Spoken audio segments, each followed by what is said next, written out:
I can basically do opera. I can basically do opera. It's basically the same, dude. Oh, yes. Oh, yes. It's basically the same. That's me doing it. I'm joking. I'm joking, chat. Let's start this properly, shall we? Let's start this properly.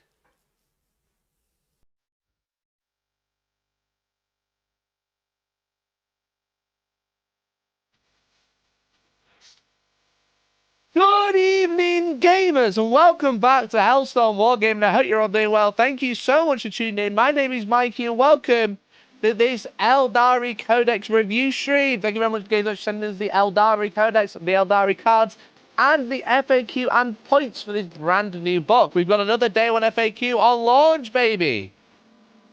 We got another day one FAQ on launch. It's good to see. We like to see this. But welcome, everyone. I hope you all had a good weekend. Hope you're all doing well. Hope you're all doing good. Thanks so much for popping by. Let me know who you are, where you're watching from. What's going on with you? What's going on with you in your hood? That's the question. Okay.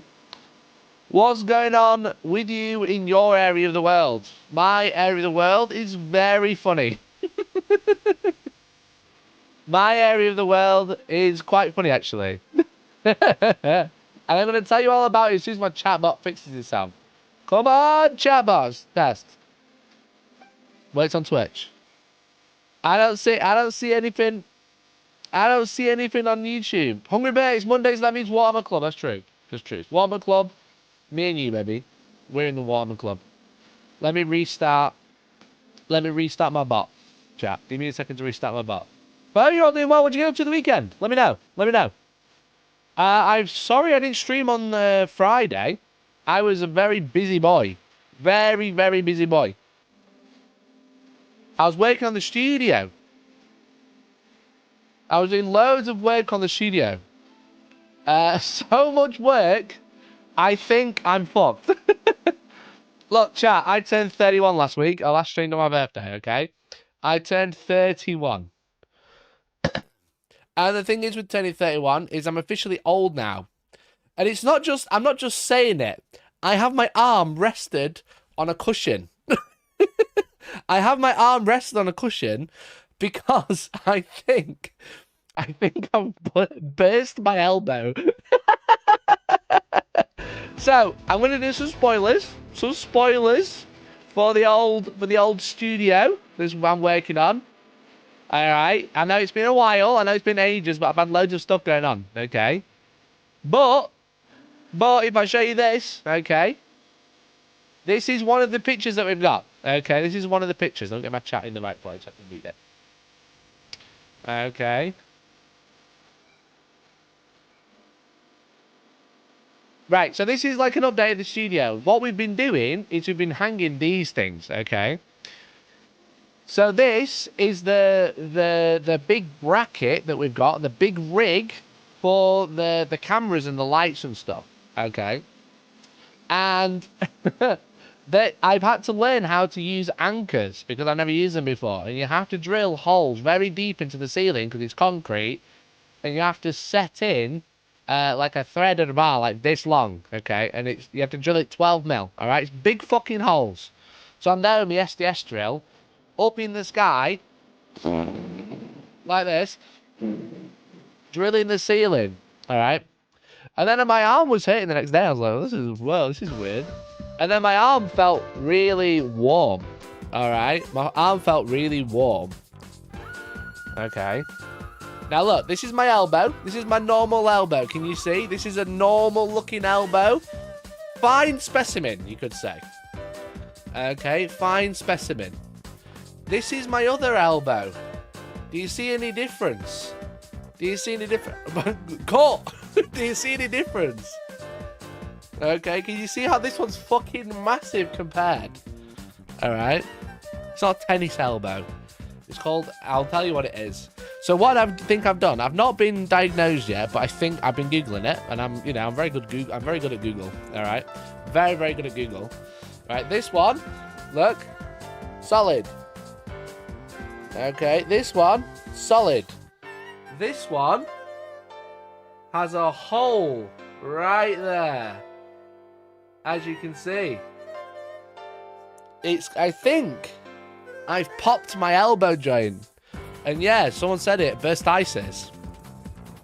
I think I've got elbow burstitis, which is essentially where you pop the ligament.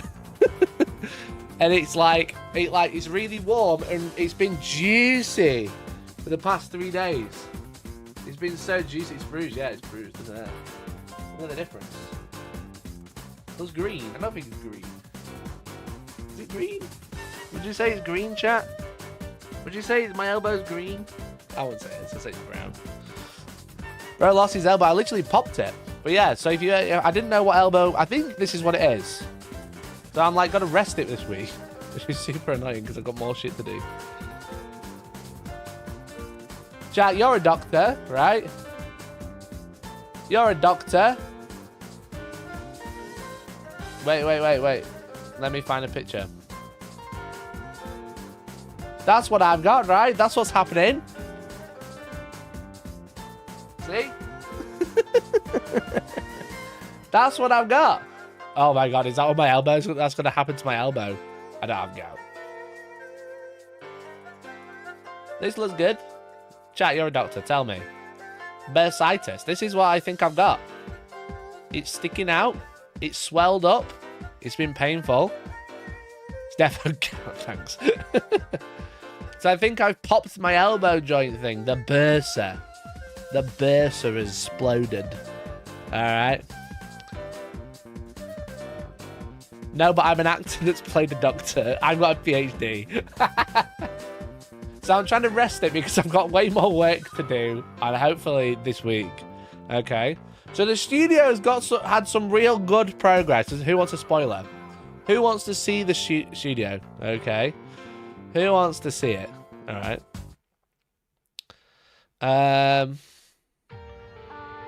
Welcome to your 30. So Decos, I should have checked that out. Yeah, so it says it's gonna. It goes down after 3 weeks. It's been 1 week already. So I'm hoping by the end of this week it's gone.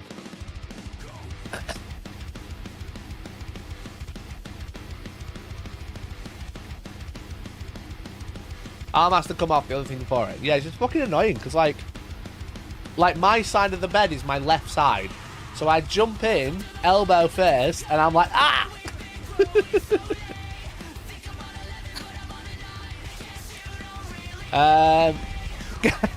Guys, thank you for the 54 months at Parasocial Gang. Elbow stream, let's go. Yes, I'm currently resting my elbow. It's fucking annoying. I'm gonna leave it this week. If I don't feel any better at the end of this week, I'm gonna have to go to the doctor, I think. And they're gonna be like, put some peas on it. But yeah, I got my little airplane pillow that I stole from when I went to Japan. Also, his song is called Indefeatable. It's from Sonic Frontiers. But yeah, if you want to see a spoiler of the studio, become a member or gift one. All right, that's what I'll say. We've got an Eldar Codex to talk about today. I'm going to be leading mostly in my right hand today. Games Workshop very kindly sent me the new Eldar Codex, and because of Elbow and Studio, I haven't put a video out about the new models that I'm also painting up, but I did post one early if you saw. Okay, I did post one on Instagram, on YouTube, on Blue Sky.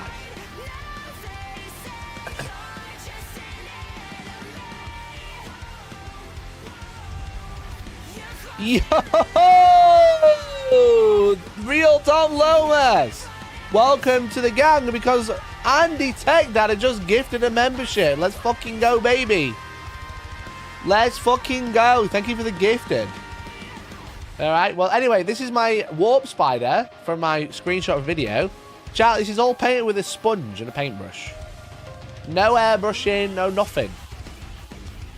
No airbrush, no nothing. All sponging. All the red sponged, all the white sponged, all the black sponged, and more importantly, the OSLE sponged. I didn't sponge the flowers, I did just glue them on. Alright, I'll be honest, I did just glue them on. But I've painted, well, I've got one aspect left to paint. Maybe that did that magic, yeah. Yeah. So, yeah, I've got one aspect left to paint. The cheese sponge, bro. That's what I'm saying. I have to wait and see. You'll see. Right, spoiler for the studio. Chat, it's coming on really well.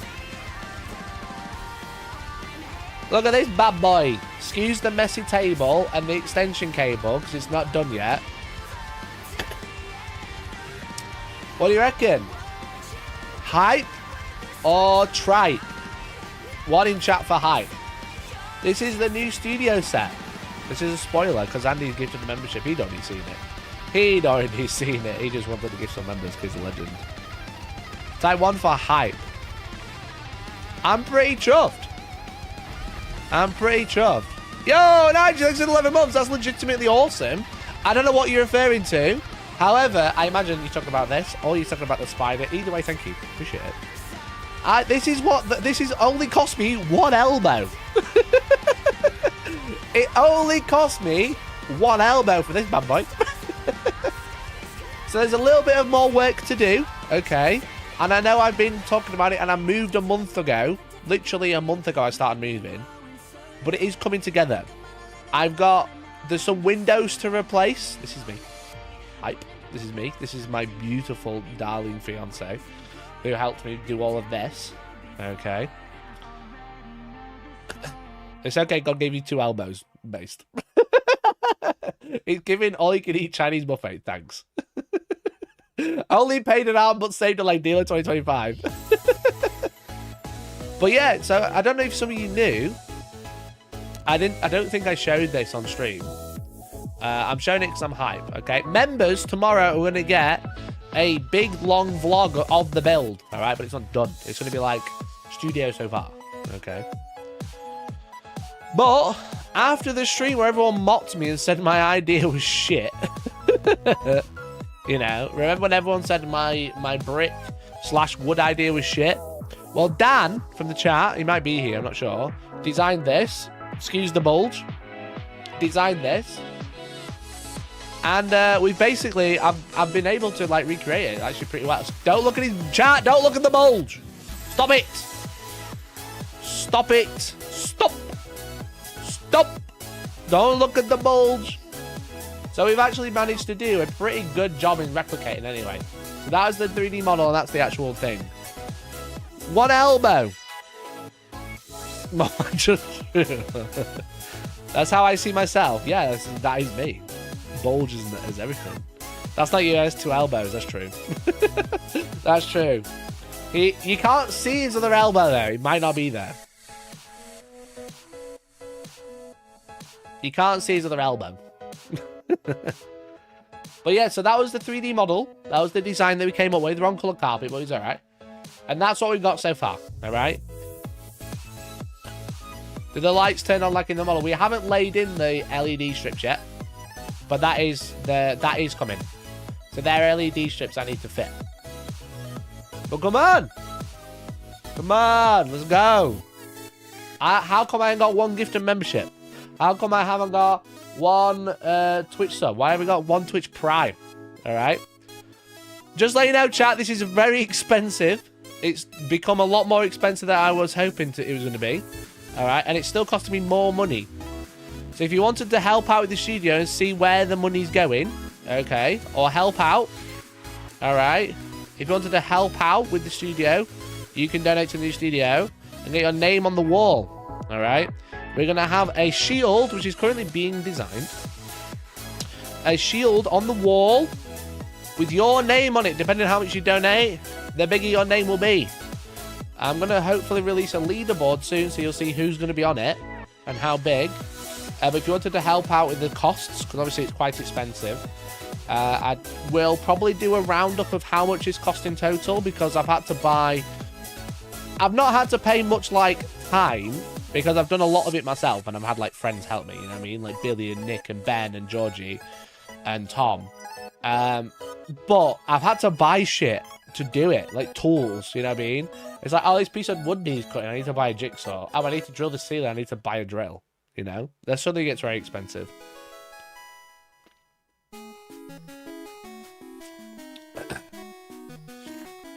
Hellstorm's sexy car wash to fund it. No, just send me money back. Alright, that'll do. Leaderboard, lol. Yeah, like a leaderboard for the donations.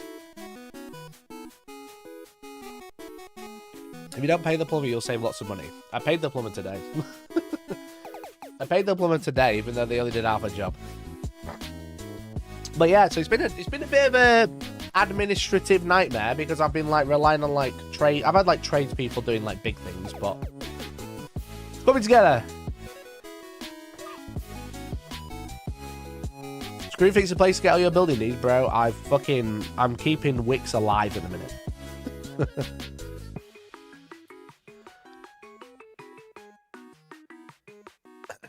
That's how most people get sticker shock from contractor quotes. Materials is one thing, but tools and proper training are expensive. Yeah, that's true. That's true. Plumber's my elbow is dodgy after all that work. My left elbow. Look at the fucking state of it. Look at the state of it. Hey. Anyway, you've not come here to listen to me talk about elbows, alright? That's just, well, some of you have, because you're a bit weird.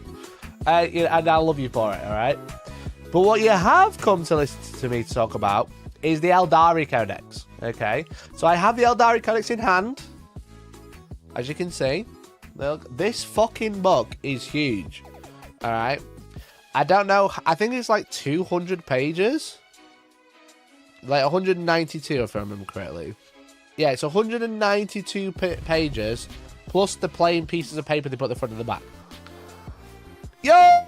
Papaya! Thank you so much for the £25 tip, dude. Dude, thank you so much. Papaya, securing his lead on the leaderboard of the top donations. Thank you so much for the 25, dude. You're a fucking legend. You're a fucking star, mate. Thank you. Absolute legend. Broken Codex. Did you elbow drop it? Very good. All right. All right, I get it. I get it. I burst my elbow, all right? I got elbow burstitis, all right? Fucking get your laughs in now. Get your laughs in now. Which is thicker, Eldar Marine Codex? I think it might be the Space Marine Codex, but not by much. Shall I have a look? See if it says how many pages it is. How many pages are you?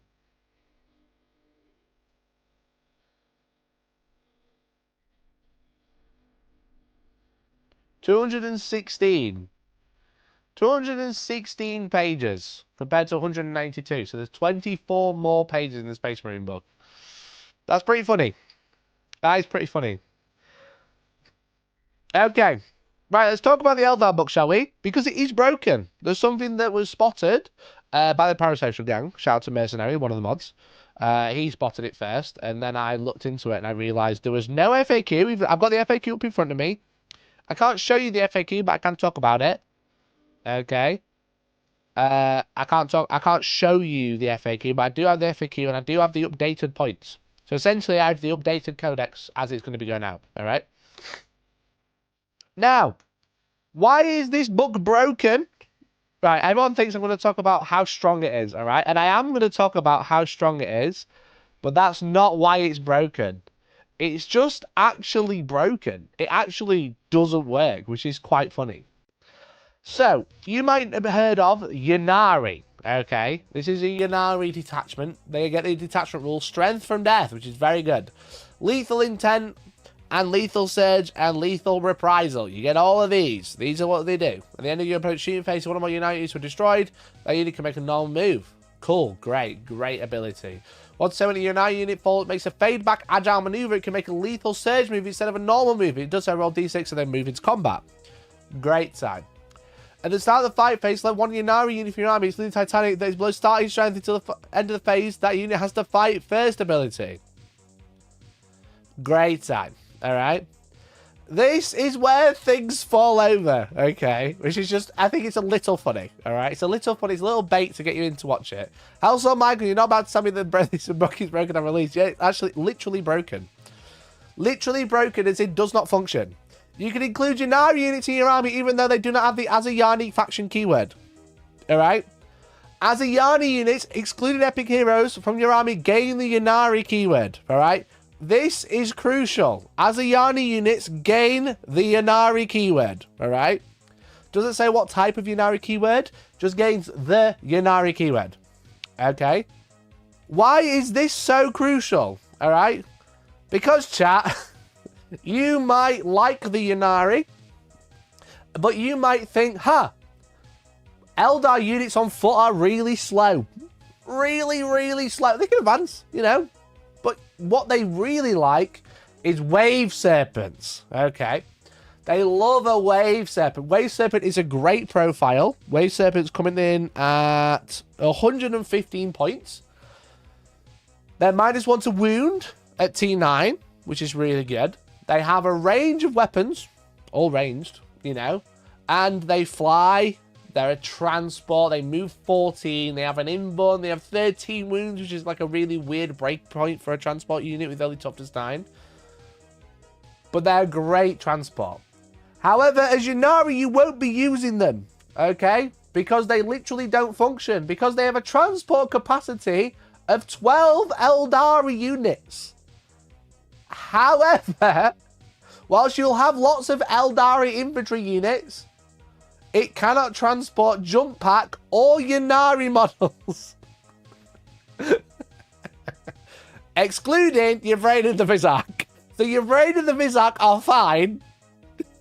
But if you play Ynnari, you can't take Wave Serpents. Because they explicitly ban them. Now, it doesn't say Ynnari faction. Because if it said Ynnari faction models, then it would be fine. It would be fine. But as it stands, it has not been FAQ'd, okay, because I have checked 4 times. There is an FAQ for Aspect Host, there is an FAQ for Farseer, and the Baharoth, and the Warlock Conclave, and the Warlock Skyrunners, and Runes of Battle, and the Ynnari Venom. But they can't take, they haven't decided to change the Ynnari stipulation. So if you take the Devoted of Iniad, all Azayani units gain the Ynnari keyword, including the Wave Serpent, but they cannot transport anything. So even though your Wave Serpent is Ynnari, you can't transport anything other than the Vizak and your brain.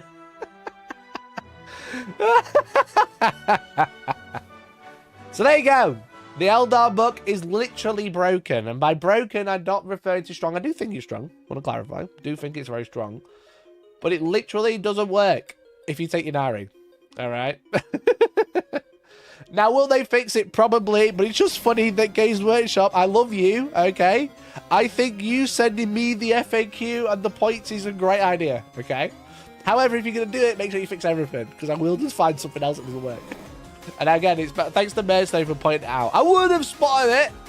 I would have spotted it eventually. But the only transport Ynnari can use is Venoms and Raiders. Okay. The only transport they can use is Venoms and Raiders, and that's only on Dark Eldar units. Oh, they can also use... Oh, can they use the Harlequins? Let's find out if they can use the Harlequin transports. That's what I forgot. They definitely can't use Falcons. So Falcons and Wave Serpents are out the window.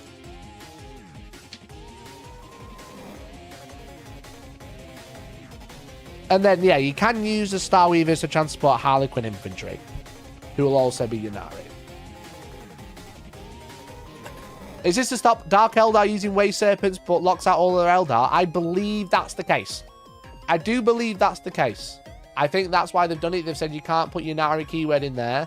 Because they don't want you to take Dark Eldar in Wave Serpents. They don't want you to take Dark Eldar. Because obviously Dark Eldar are in this codex. And they get battle focus, which is quite cool. But they are Ynnari. They have the faction keyword Ynnari. Because obviously they're for the Ynnari faction. But yeah, by doing that, they've actually locked out all units. Barring Yvrain and the Inca. Yvrain and the other one. The Vizak. It's just a little funny. It's just a little hee-ha-ha, you know? It's just quite funny. However, I could sit here and go, that's really funny for an hour, but I'm actually going to talk to you about what I like about the Codex, okay? because I like quite a lot. All right, as I said, I've been painting aspect warriors. I painted a walk spider. I painted a Baharoth. I painted a swooping hawk. I painted a dire avenger, and I'm currently painting a fire dragon. All right, I'm currently sponge painting all of them. That's the video. I'm sponge painting every aspect warrior. But my favorite detachment, chat, has to be the aspect host. Okay, the aspect host is very good. Very, very good. Okay. Bealtan's fractured? No more, because it's fucking powerful. So the aspect host gets Path of the Warrior. Each time an aspect warrior or avatar of Khaine unit from your army selects shoot or fight, select one of the following abilities. Get a reroll hit rolls of 1 or a wound rolls of 1. It's great. Court of the Young King, yeah. This is essentially the Bealtan detachment of old, you know.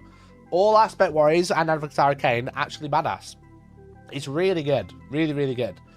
They get a bunch of enhancements to get the Autarch, or basically all of them can attach to Autarch or Autarch Wayleaper.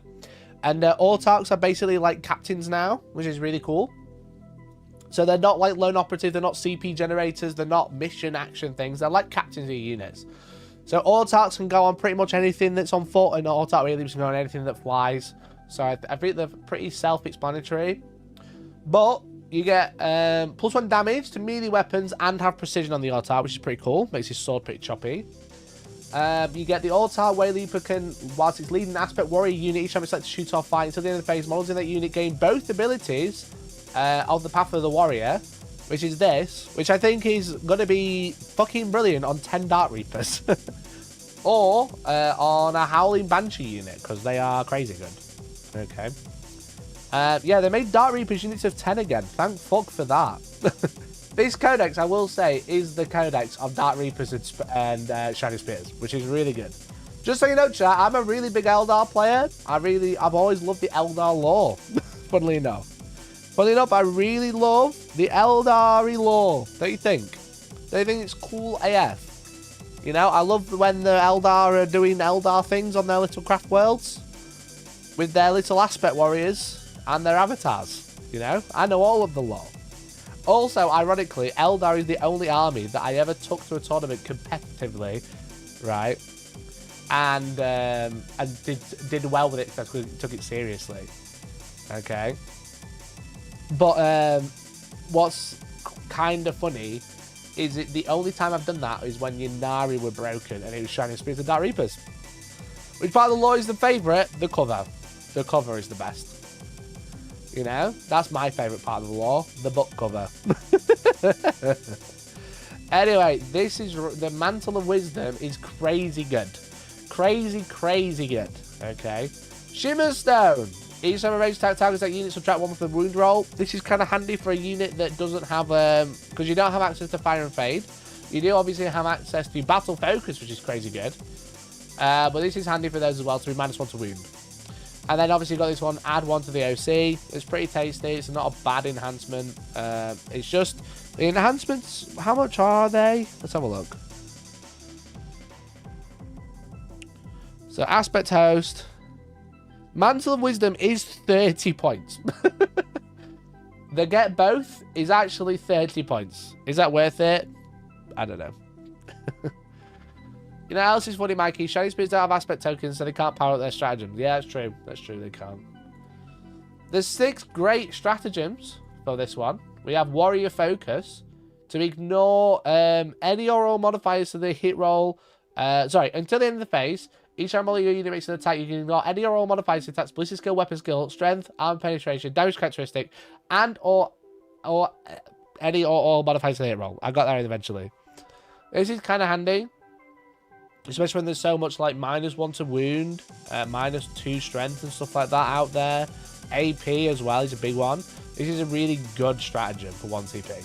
Especially for the units that we're about to talk about, because some of the units are actually fucking crazy. Which is why I think they're probably going to be a really strong faction. I think all the Eldar players are saying they're not that good, but I think all the Eldar players are trying to keep their mouth shut. Alright? Asking for a friend, will this work on the Rogel Dawn damage ability? If I remember correctly, yeah. Because it's a modifier to the damage. You know? It's because it's a modifier to the damage, because Rogaldon's ability is to change damage to 0. Then yeah. So you just walk the Avatar of Khaine into Rogaldon and laugh at him when he goes 0 damage. I go, okay, 1 CP, I don't.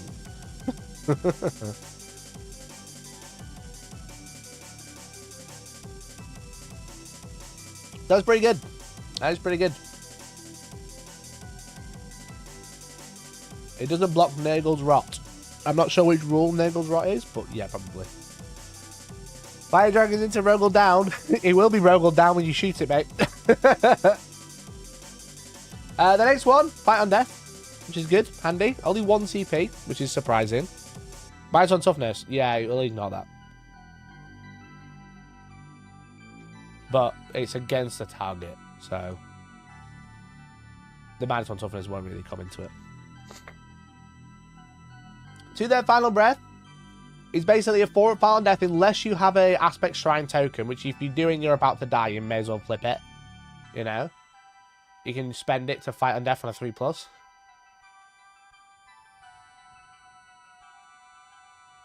What's broken? If you take Ynnari, you can't use transports. Rewind 5-10 minutes, you'll find out. But essentially, if you take Ynnari, you can't put anything in the transport. I'm really excited for this book. It feels really diverse. It feels like a proper Eldar book, I would say that. So yeah, Fight on Death, 1 CP, absolutely popped. Now this one has had an FAQ. It says the effect is now, obviously it's end of fight phase. 1 has a Ynnari unit and a friendly transport is able to embark within it. It says if your as a Ynnari unit is not within engagement range and is wholly within 6. So you can't do it whilst in combat. Rings Gravity, thank you for becoming a member. Long time no see, bud. Welcome back to the green name. I hope you feel powerful. I hope you feel good. Well done. Well done. Welcome back. Back in God's grace, in God's light. Thank you for becoming a member, bud. Really appreciate it. I see a couple of other grey names. Maybe you consider becoming a member. If you're already a green name, maybe make someone else become a member by forcing them and gifting it to them. So yeah, so auto embark into a transport. This is really good if you wanted to take something like, I don't know, Azaman, a Falcon, and some Dire Avengers. So Azaman,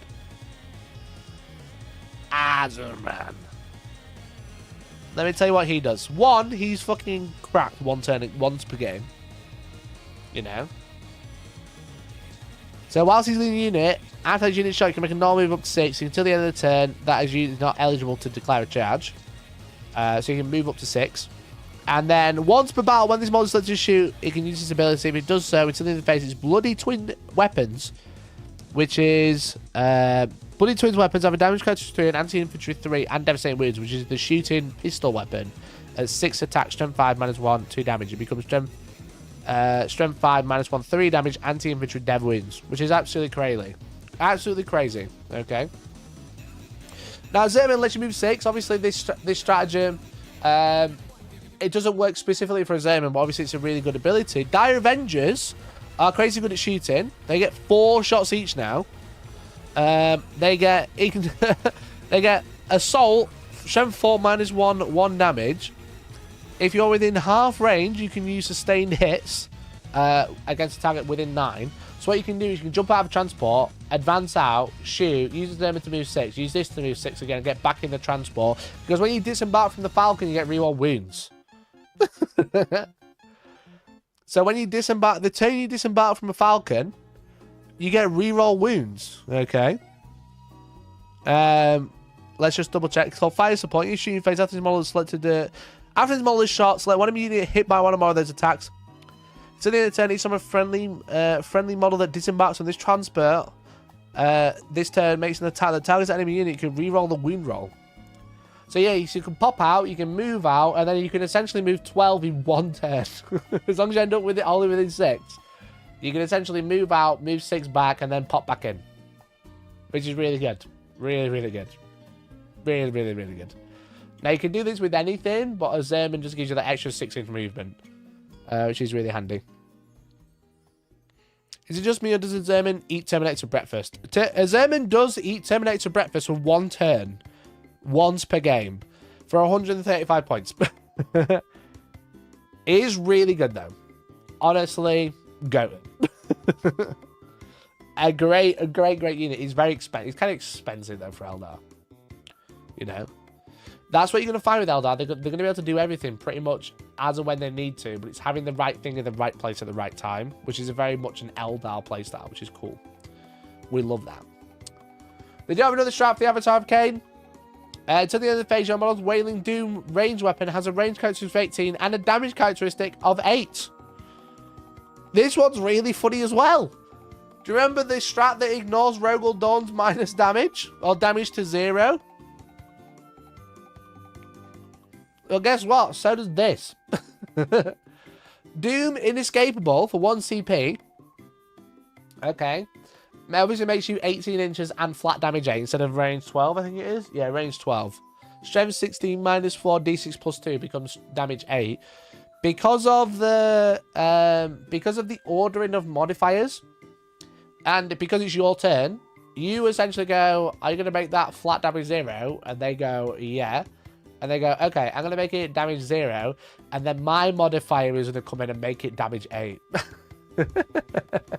So this actually also ignores, these two stratagems are just get fucked Rogal Dawns. Because of the timing and because it's your turn, okay, you choose the order of whether they flat 0 or you become damage 8. You set the order. You decide. You go for it. And I imagine every time it's going to be the 0 first. So you just go, here's damage 8. You can't do anything about it. And then I'm going to shoot you with something else. You can't do anything about it. It's quite funny. It's definitely very funny, that's for sure. So Doom Inescapable, great strat. Now obviously it's on the Avatar of Khaine. He's 300 points. He's still a bit of a fucking monster. He's not quite as good as he used to be. But he's also a bit cheaper. I think he's like 350? I want to say 350, 25 maybe.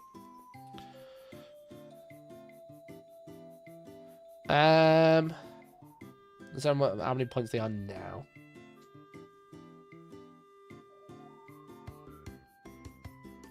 335, so 35 points cheaper. Does it have sustained D3? Sure does. Sure does. So it hits on a 2, sustained D3, range 18, damage 8.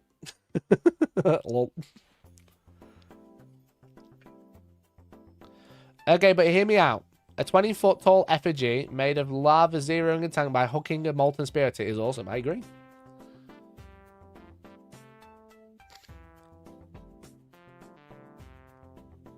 Surely not, because you select before shooting, they make damage 0 when wounded. Isn't it because it's a modifier, all the modifiers happen at the same time? And then because of when you choose to do it, because it's your turn, right? I'm going to have to look at modifiers.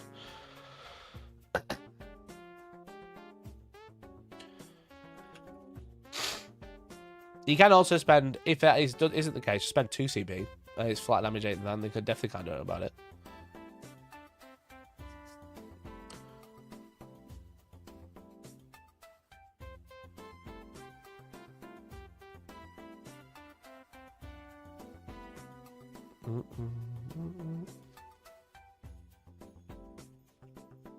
Oh, not adding. Modifier. Just gonna check my 35-page document to find out if I'm right or not.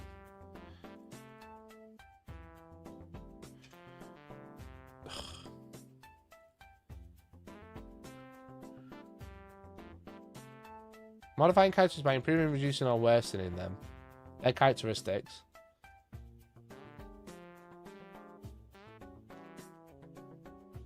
Fucking hell.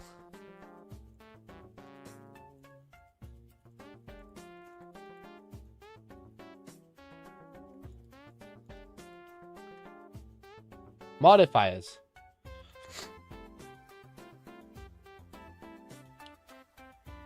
Modifiers are rules that change a numerical value from one value to another. This can include the result of a dice roll, the characteristics of a model, and more. This section details how to apply modifiers in your games.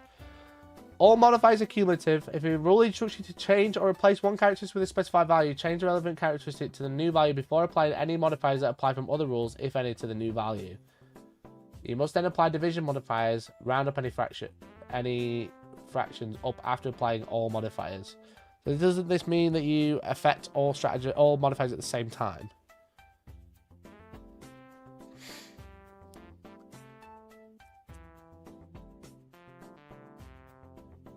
I don't understand the question about the command reroll. If a stratagem that says using the shooting phase happens after reduced to 0, then does command reroll also bypass reduced to 0? No, because command reroll isn't a modifier. The regular though should just choose not to use his rule. Yeah, that's what I think. Because it's a modifier, don't they do all happen at the same time?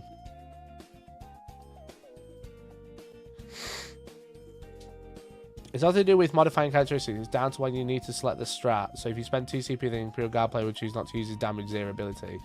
Yeah, I obviously understand that you would just not do it. But the point being is if they did, you know, it would deny them. The attacker already did it when they declare the attack. The defender modifies it when wounded. I don't think there is... Is there a timing like that in the rules? Because it says all modifiers. You know?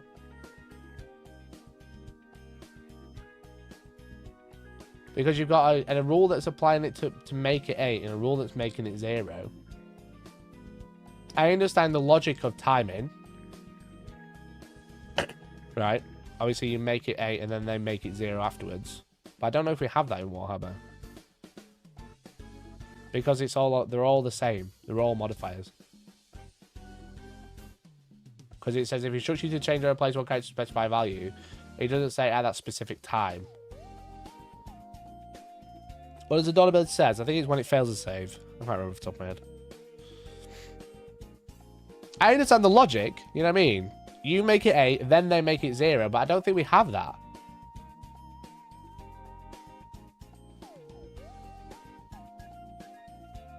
Ignore using both strats, because obviously if you use both strats, it definitely doesn't work, but I don't think timing of when a rule comes in matters. I think it matters...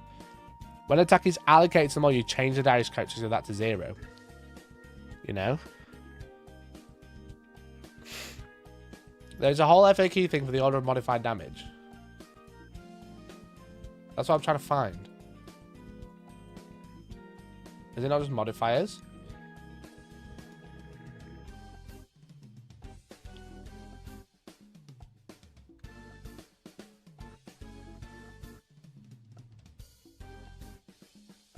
If a rule adds damage characteristic to attack, e.g. melter ability, and another rule changes damage to 0, will the final damage characteristic be 0? Rules that change the damage characteristic to 0 take effect first, and other modifiers are applied, including the melter ability in the example. But that's not quite right, because that's a +2. Chat, do some digging for me. Do some digging for me, because I think I'm right.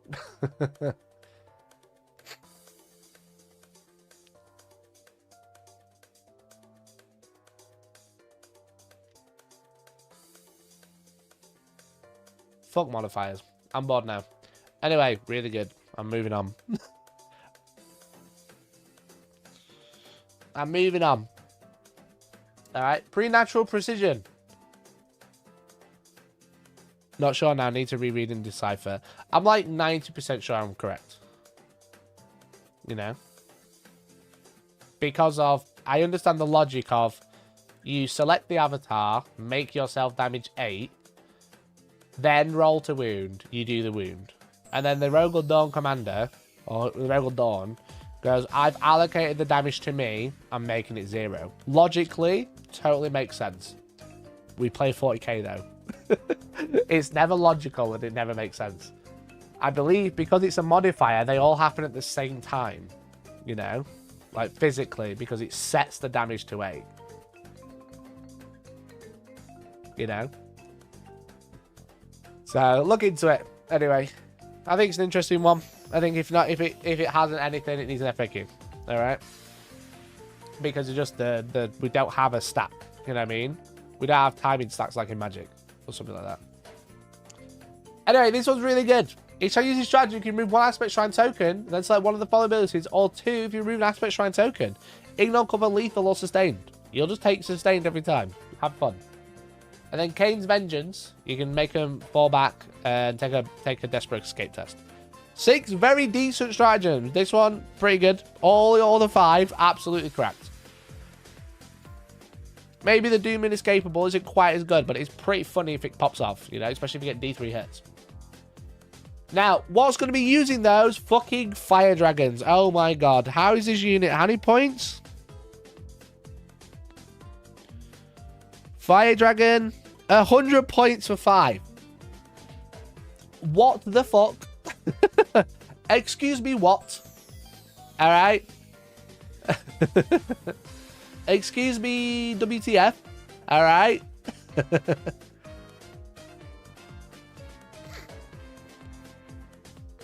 Why are these 100 points? Why is everyone going to be running 15 to 20 and getting a list? You tell me. The points didn't get increased. I have the points in front of me. Okay?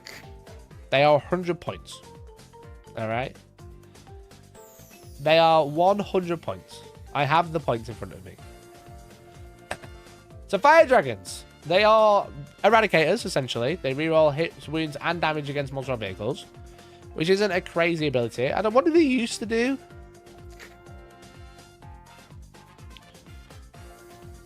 Why weren't we taking them?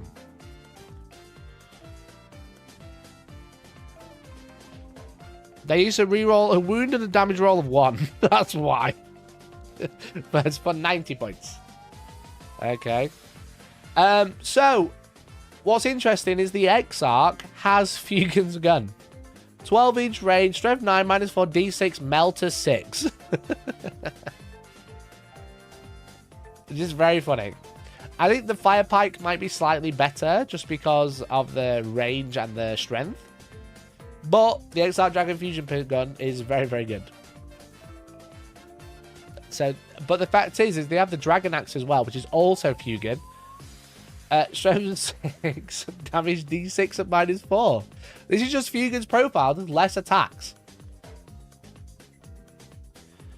Now, yes, Fuegan or Fugin or Fuegan, I don't know. He extends the range by 6, which is great. So obviously then they can melter an additional 3 inches. So they're going to have melter 9 on a lot of things. But he's kind of expensive. I don't think you need Fuegan. He's 120 points. I don't think you need him.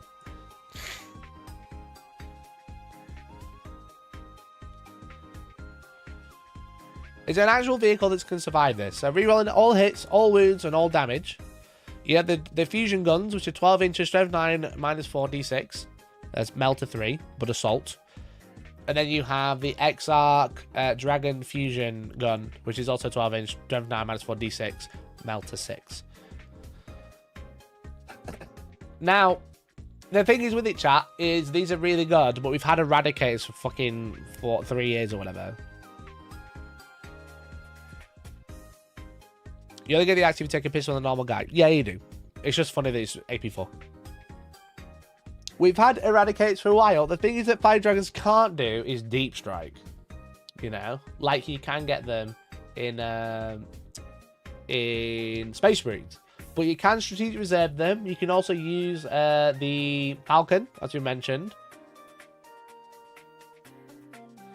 You can use the Falcon to Deep Strike and then disembark, and then you've got free reroll wounds against anything rather than exclusively monsters and vehicles. But at 100 points, these are going to be pretty scary because they're cheap to throw away, you know? At 100 points, you're not too bothered about throwing them into fucking into do missions if you can't reach a vehicle, you know? But the thing is with it is they move 7. You have battle focus, which is +2 move, I believe, if I remember correctly.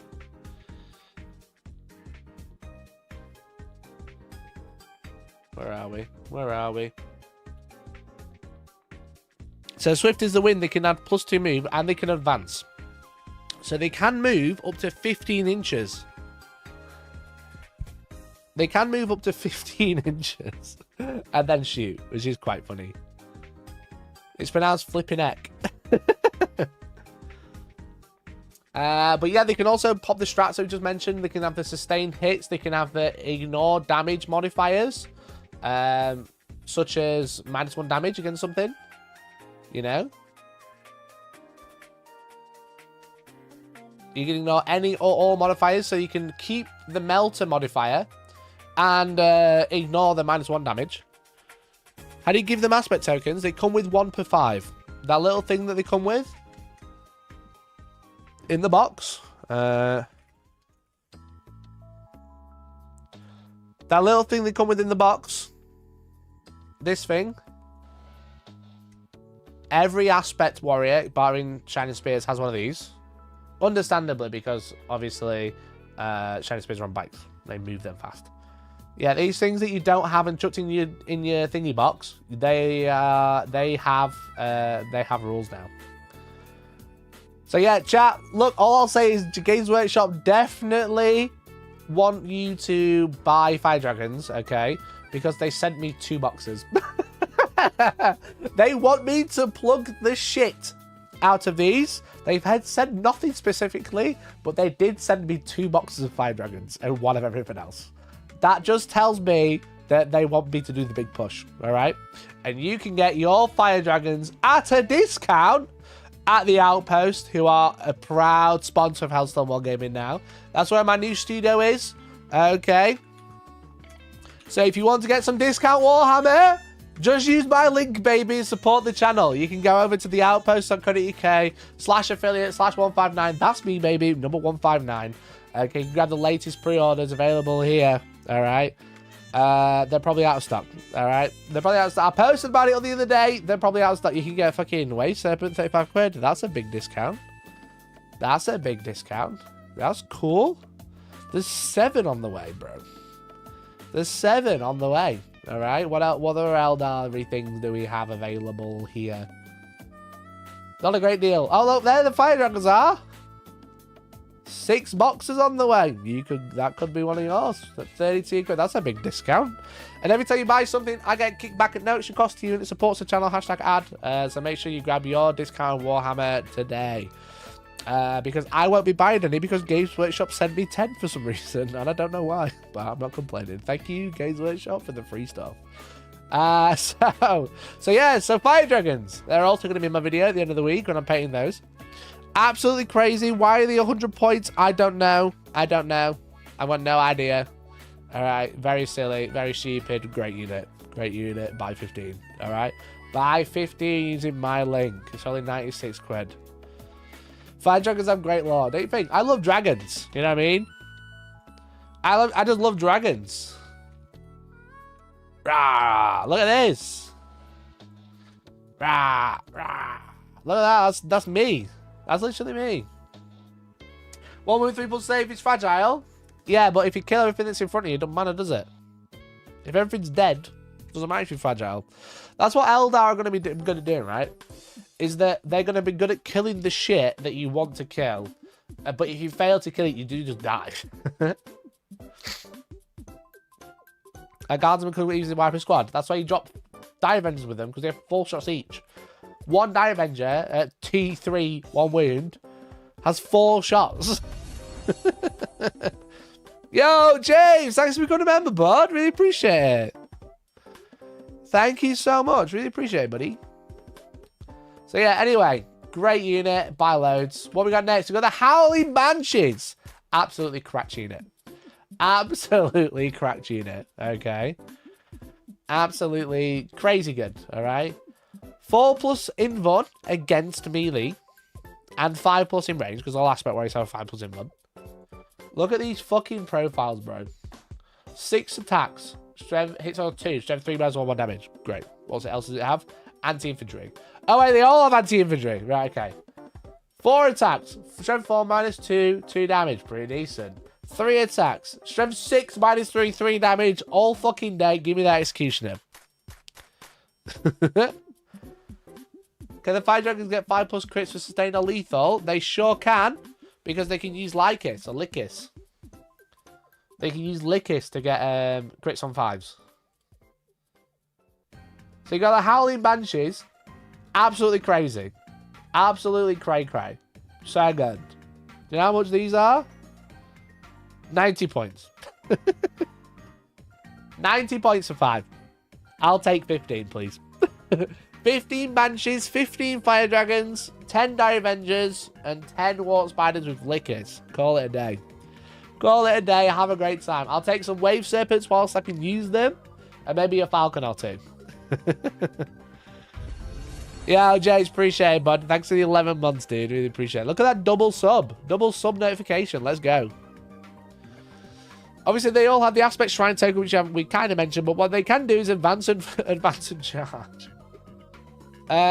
With what's her face, Jane Thar, they auto advance 6. So Jane Thar, while this model is leading unit, each time this model unit advances, do not make an advance roll. Instead, add 6 to the move characters to the models of that unit. Ignore any vertical distance when determining the total distance of that model can be moved during that move. So Jane Thar makes that unit expensive, you know. Where is she? Old Jane. Jane. H-I-J-K. LMNO, 105 points. But obviously you have your agile tokens as well. So you can actually move them 16 in advance with an auto advance of 6 and an agile token of 2. Alright then. Alright, bro. Okay, little bro. Eldar Horde. Yeah, Eldar, they're going to be quite a lot of models. Alphabet 105 points is different alphabet from I learned. You should learn it's great alphabet. So yeah, so anti-infantry 3+, which is obviously great. You know, and then damage 3. The Banshee Blades are all 2 attacks at damage 2. So these are just going to be great at taking down most infantry in the game. And they have fight first, so you can't even tie them down.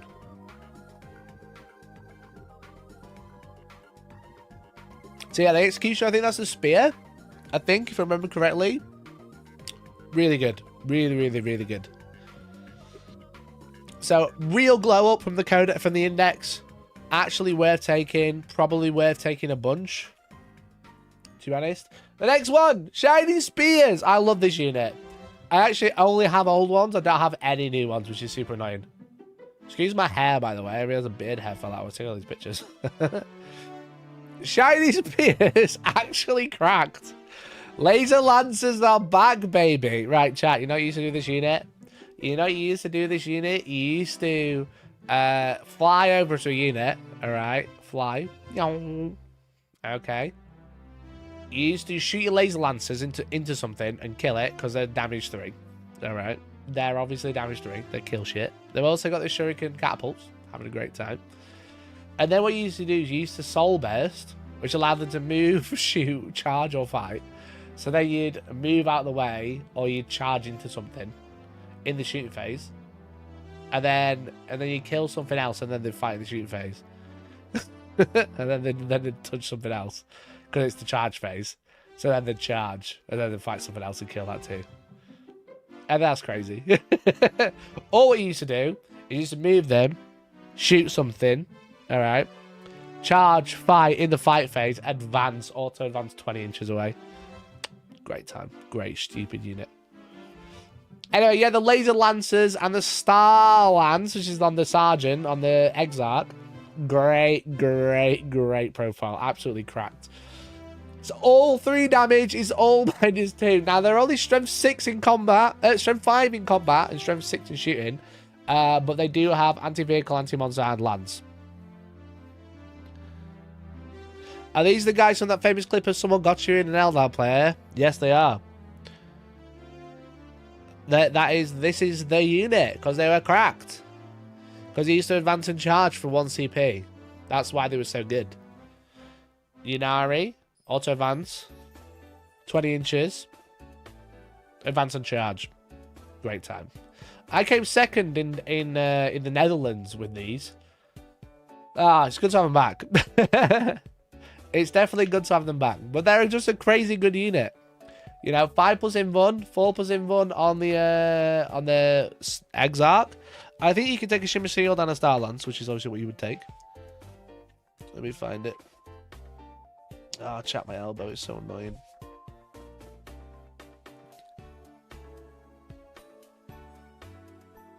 Fucking, where are they? This book is laid out so weird. Spears!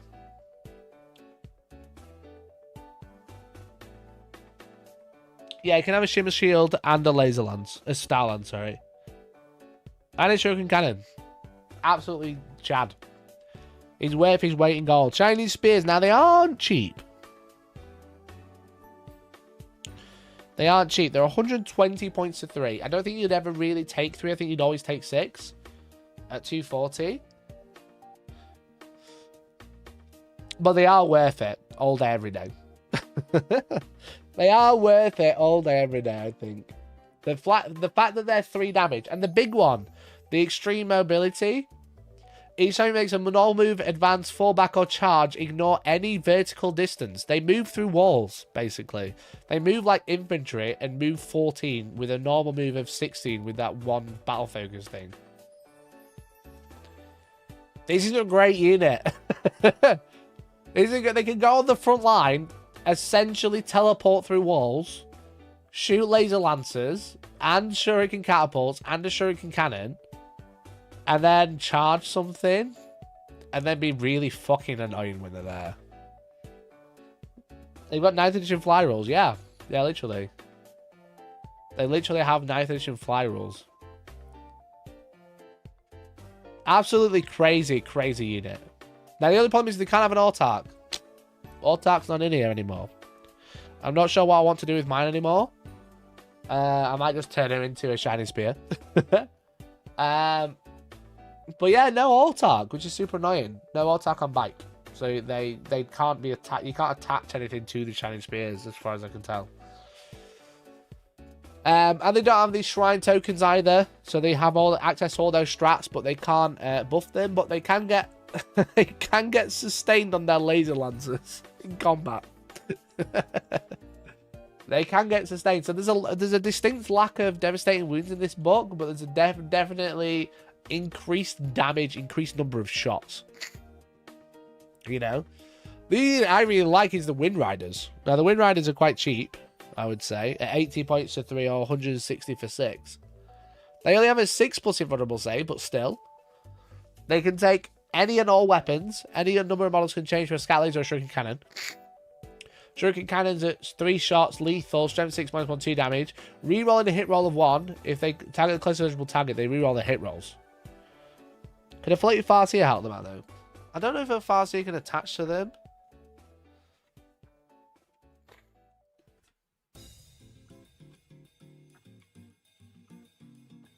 I don't know if a Farseer Skyrunner can attach. This fucking book, man. Warlock Skyrunners can attach to Wind Riders. So I think that probably tells us. Farseer Skyrunner can attach to Wind Riders.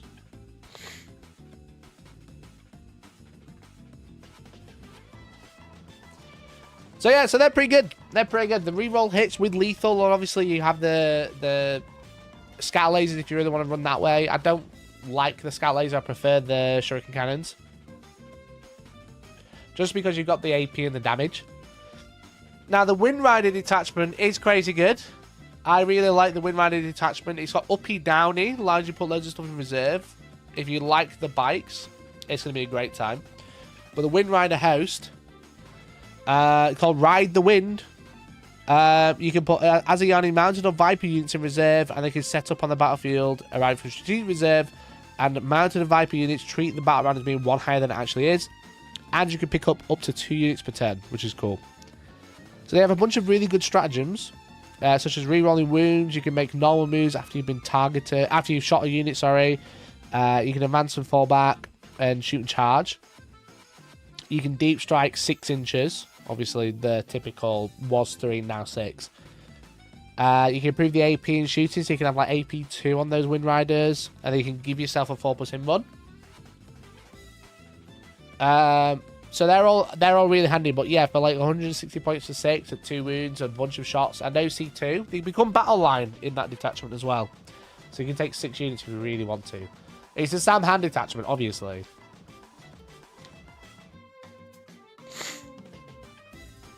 Wind Riders honestly seem very respectable infantry harassers. I do think that's Dire Avengers, personally, just because they have 4 shots each. And the Exarch has 8. I think the Dire Avengers... How many points are Dire Avengers? How is this unit 75 points? I will never know. How the Dire Avengers are 75 points, I will never know. But 10 of them, for 150, pump out 44 shots a turn.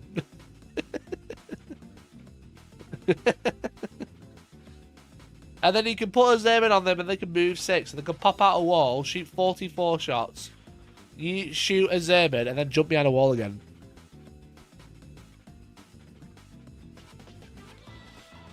And they get sustained within 9. So I honestly think Eldar are looking very, very strong. I think the thing is with this book is there's so many ways to play. I think there's just so many nice ways to play the army, but I think the clear winners are probably the Aspect Host and the Ynnari detachment, if you allow them to use Wave Serpents. That's the question. Whether you want them to use Wave Serpents or not is totally up to you, but technically they can't.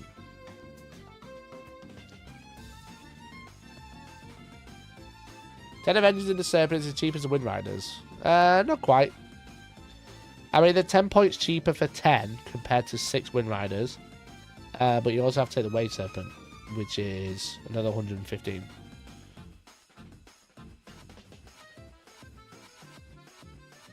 So, quite expensive. And especially put a Zerman on there as well. But that would be very funny. That would be very, very funny. So what are my overall thoughts to the Codex Eldar? I think they're going to be... They definitely feel like easy to pick up, hard to master type army.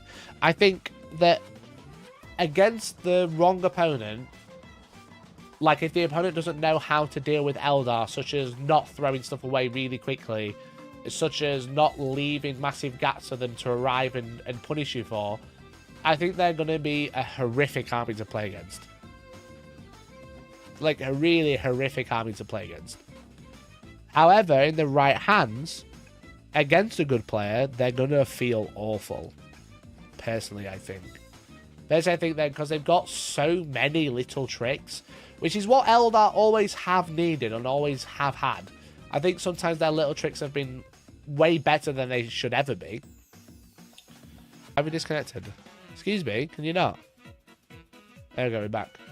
Press refresh. Not sure what happened there. Not sure what happened there. What was I saying? Yeah, I was saying Eldar feel like not a win more, but like, or maybe a win more in the right hands. Kind of like this is a really good army. This is like a really, really good army, but it's hard to play. You know, I don't think it's kind of like a pick up and go like old Eldar were. You know, 10th edition, early 10th edition Eldar, where buy 3 Wraith Knights, 3 Night Spinners, or some Wraith Guard or whatever, and you've won. You know, before you even start, you've won. Whereas I think there's a lot of depth and a lot of flavour in this book. And when you read it all out, it sounds really crazy, but it's going to be in the right place at the right time. If it's in the wrong place at the wrong time, it's dead. You know? And there's not so much as like auto-passing damage, auto-passing saves, for example, because they don't have fate dice. Obviously, like, Eldar aren't as good now. They only have 6 fate dice. Or haven't been as good because they've had 6 fate dice. With all of the other changes. But, when you had like a well-placed melter shot,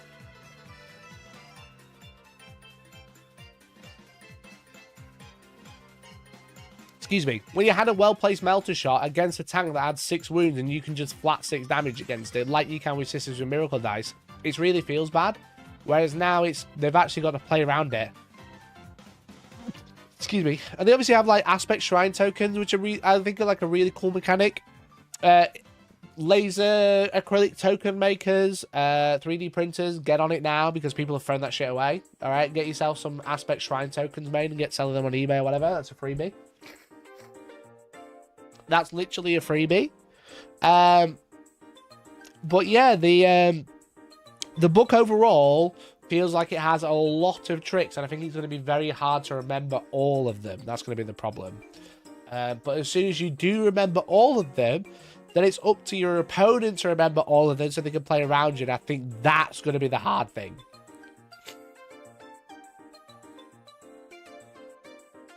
I think that's going to be the hard thing, is when you're up against someone who really knows how to play Eldar and knows every trick in their book that they have access to, and you don't know every trick that they have access to. That's going to be the hard thing, I think.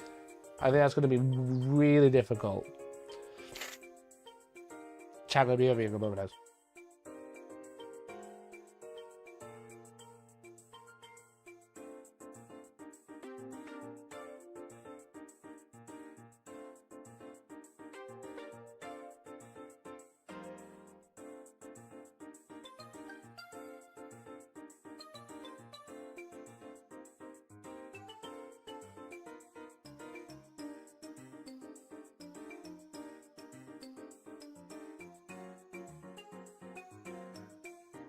Sorry about that. Can Vipers only swap their main weapon, or can they swap the catapult again? They can swap each cannon. They can't swap. They don't have catapults. They have 2 shuriken cannons, and they can swap both. Oh, Vipers. I'm looking at War Walkers. I'm talking shit. Sorry, 1 second. Viper. Any number of creatures shuriken cannon replaced with the following. Yeah, they can't change the catapult. Warhost has 3 ways to get back into transport, which is going to be so frustrating. Yeah, Warhost doesn't look the strongest, but it's definitely the all-rounder. And that is like a kind of like an annoying, ability that they have access to, you know? So for those at home who don't know, let's have a look at Warhost. They got Fire and Fade. They can make a move on D6+1. They got, let's have a look. Skyborn Sanctuary, 1 Asiana unit, independently transporting him as a bark, and they can embark in it. Which hasn't been FAQ. I think it has. Has it? I don't think it's been FAQ, that one. Huh. It's the same stratagem, but it hasn't been changed. So the Aspect Host has Skyborn Sanctuary that says that you can use it if you're not within combat, and this one doesn't.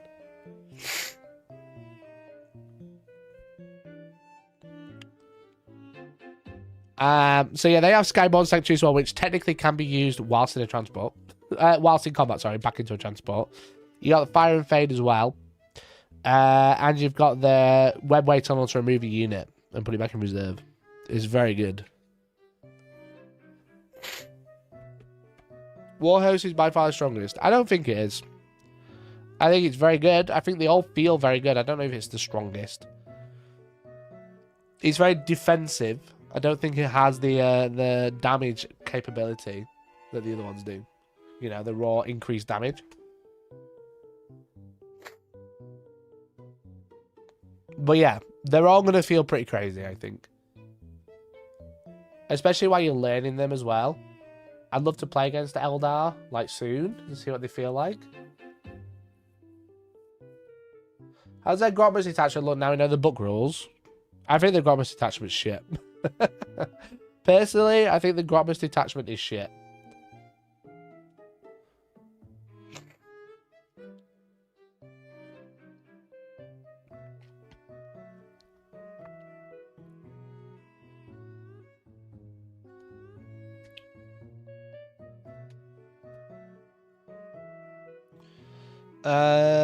Where is it? Armored Warhost. Ranged weapons equipped by Aeldari vehicle models in your army have the assault ability and can reroll advanced rolls made for your Aeldari vehicle fly units. The thing is with it, that one is that now you don't have access to any of the Forge World vehicles. You got Phantom Titan and Revenant Titan, and that's it. There's not that many shooting platforms. You got the fucking Fire Prism, obviously. You got like the Night Spinner. You got the Falcon, which is basically transport. You got the Wave Serpent, which is a transport. There's not that much to play with in Forge World. There's nothing to play with in Forge World. There's not that many shooting vehicles that are really like you like taking purely for the damage. I'm surprised you haven't died yet. What's that supposed to mean?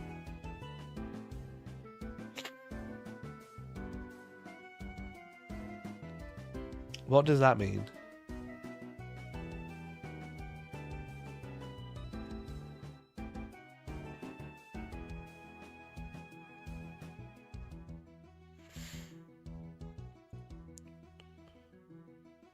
Oh, support weapon platforms the same? No, because they're infantry now.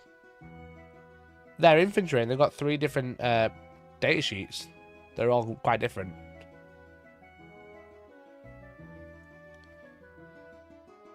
So yeah, support platforms, support weapons can attach to Guardians these days, which is very weird. So they have like 3 separate data sheets, and they all have the same rule that they can attach to Guardian units, and then they become part of the unit.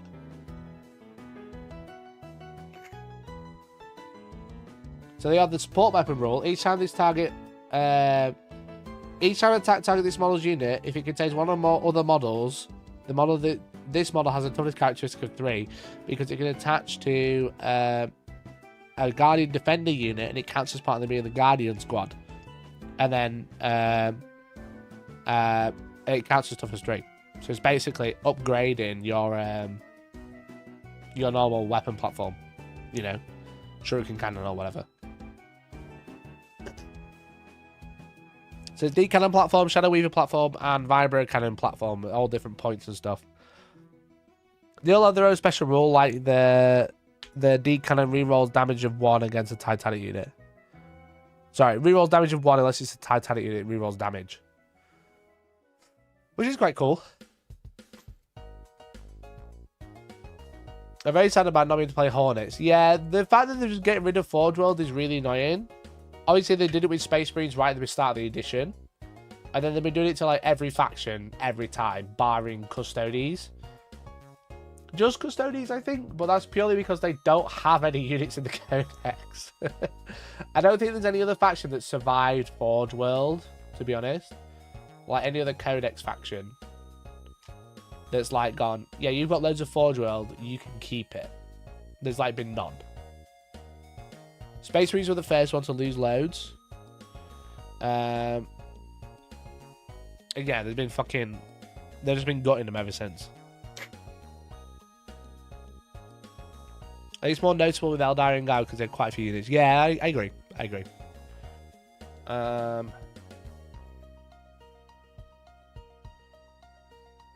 But yeah, like Admech, no Forge World. Index Aeldari, there's obviously quite a lot disappearing there. Shadow Spectres, Wraith Knights, Scorpion, Lynx, Hornets, Cobras, Irilith, Warp Hunter, Wraithseer. Wraithseer is really cool as well. Yeah, Custodes is the only one that survived because they got nothing in their army without it.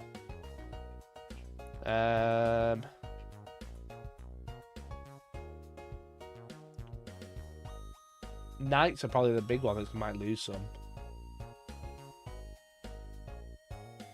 Knights can still use Forge World currently. I feel like they're the ones who might lose it next. You know? Even Chaos Space Marines don't have anything, you know? I'm trying to have a look who else actually uses it. The Index has the Drukhari has a Tantalus. I do feel like they might keep the Tantalus.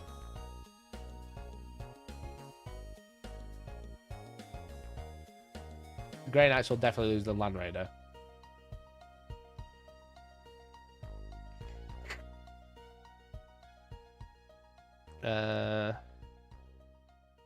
Necrons lost everything but the Seraptech. Space Marines lost loads. Tau kept a little bit.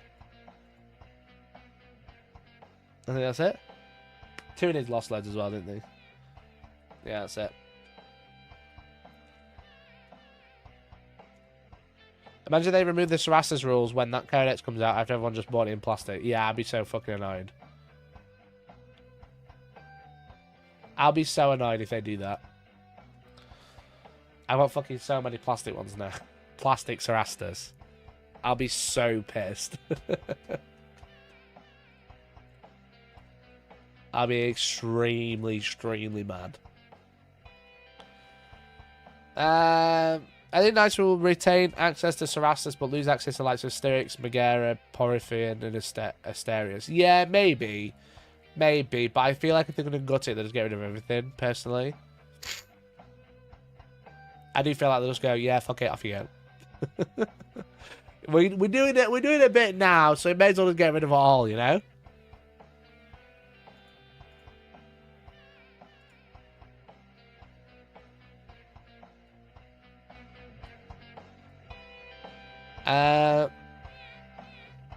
Just use them in Horus Heresy again that people definitely play, don't just buy for 40k conversion. Yeah, they're dead again.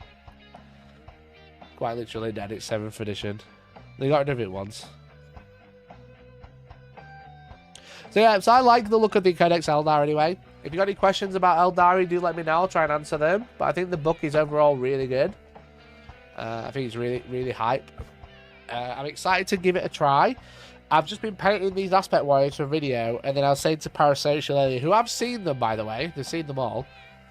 I was kind of like, yo, I've fucking painted these, but now I'm going to paint like another 4 for each one, because I've only painted 1 of each model, and I don't know if I like the idea of that makes me want to kill myself.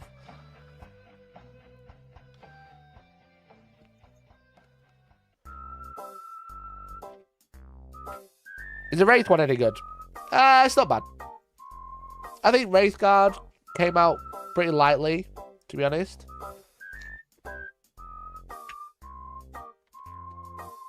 The nice thing about Wraith stuff is they get +1 ballistic skill. The Wraith Lords get +1 ballistic skill while being near a Farseer or any Psych around it exclusively a Spirit Seer, which is cool.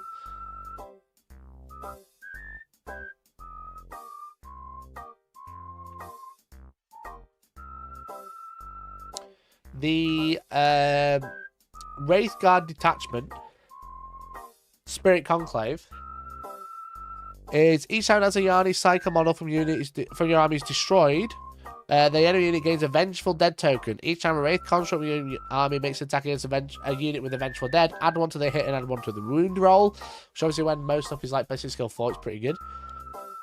And then Psycho models have the following. Whilst Wraith Blades, Wraithguard, or Wraith Lords is within 12, that unit has the Battle Focus ability, which is pretty nice, to be honest.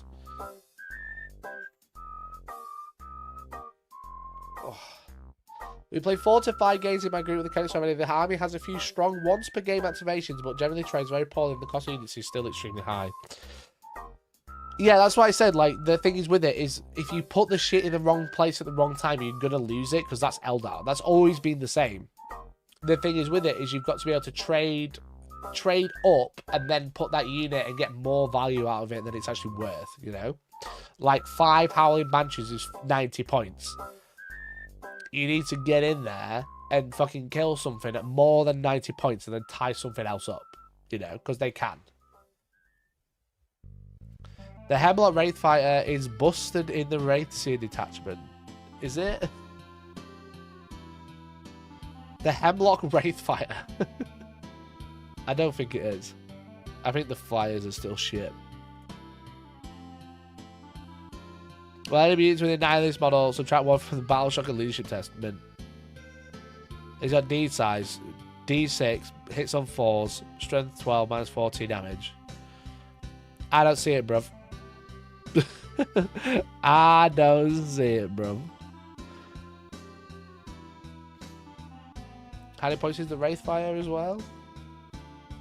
You read the right data sheet?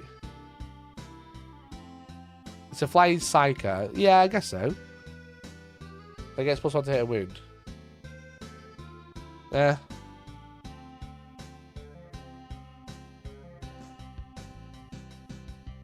155 points. I suppose it's not awful. It's not expensive. Let's have a look at the strats that could affect it.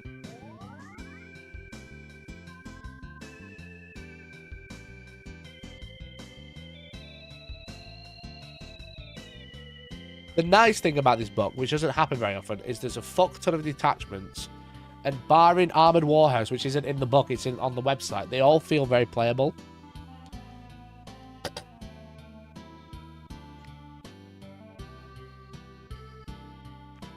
So you got Ignore Modifier strat for that, okay. Wraith Constructs can get -1 to the damage characteristic, which is decent. Is the Hemlock a Wraith?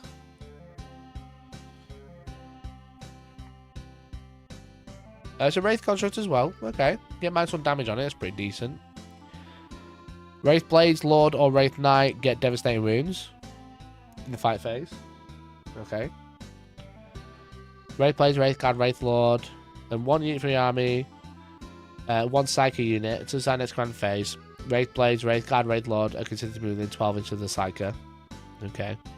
Sticky objectives. And then Crushing Stride. It's fine.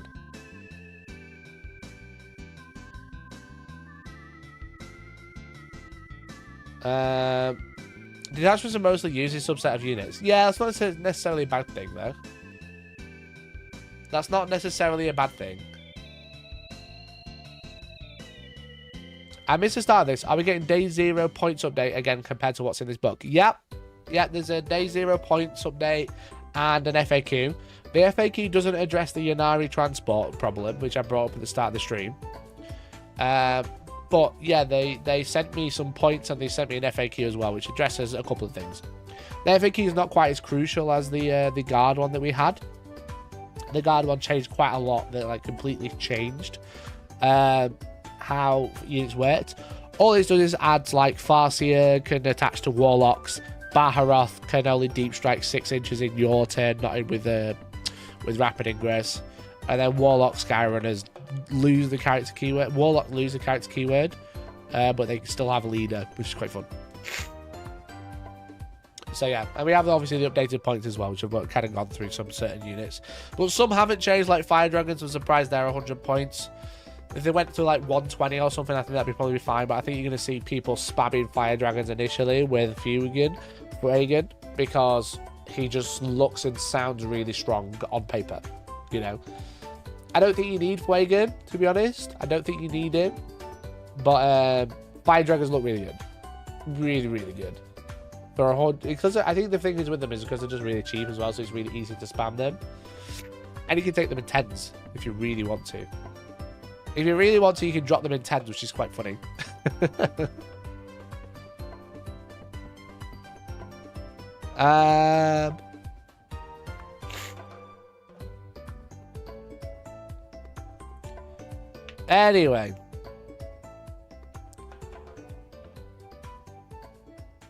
Anyway, chat. I don't have much else to add without going through every single data sheet and spending 3.5 hours going through every data sheet saying how cool it is. But I think overall the book feels really good. I need to blow my nose again, sorry.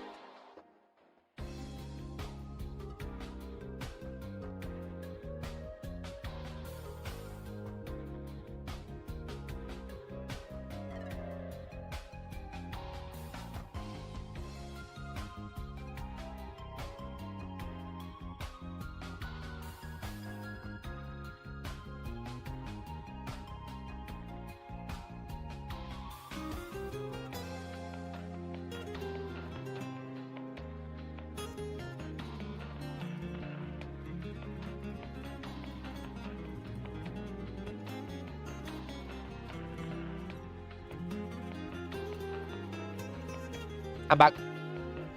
Did you notice the Wraith Knight with Sword can just walk through terrain? Can you do walk through terrain? I'm going to walk through enemy models.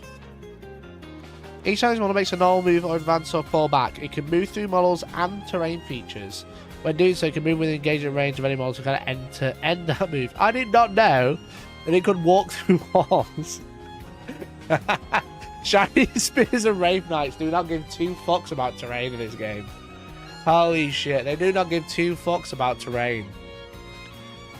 I recorded the podcast with Pleasant Kenobi the other day for PK's Wargaming, and that was something that like came up actually, like kind of like how many rules have been coming out recently that completely mitigate terrain movement, and I think the start of that was Pivot. You know, Pivot came out because no one knew how to move a vehicle, and everyone complained about it, but it does make life easier when moving vehicles, monsters, etc.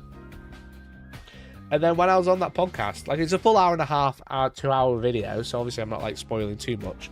There's like a little bit of a conversation about, or what I started to think was that there's so many rules now that completely ignore terrain or make moving stuff way easier, such as like Pivot was one of them, like a core rule that changed how vehicles and monsters move.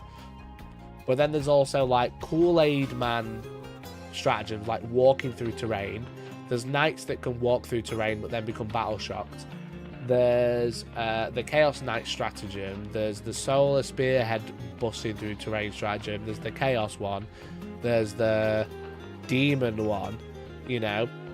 And I think that was interesting because we've got to a point now where the whole game feels like there's like loads of terrain because the game is so damaging, and without all the terrain you just lose, you know. You go second, you just like lose everything.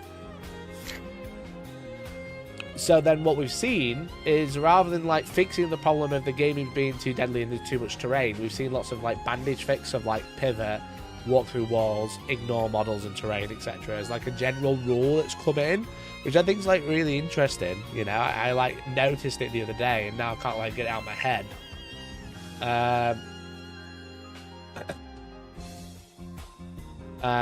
So yeah.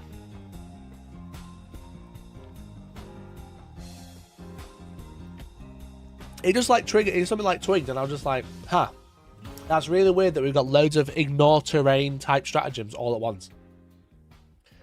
The Codex is not broken. That's wrong, Kieran. Kieran, that is wrong, because the Codex is broken.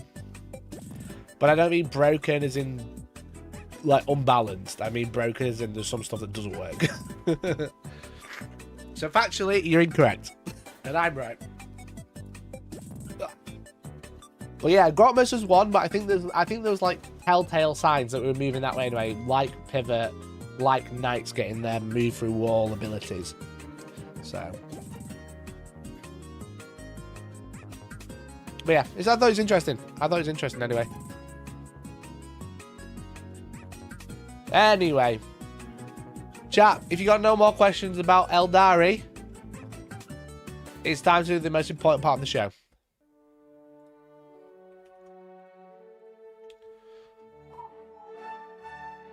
Is everybody ready?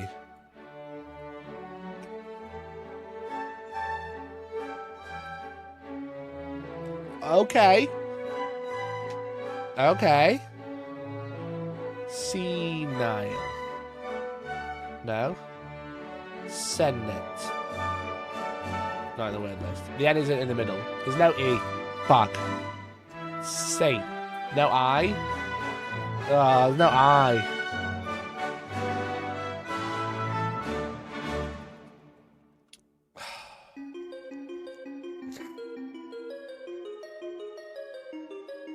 I feel like Gina would have to conclude walk through wall strats because the fly keyword is terrible. Yeah, you're right. About snake. No E! So it's something, something, and something.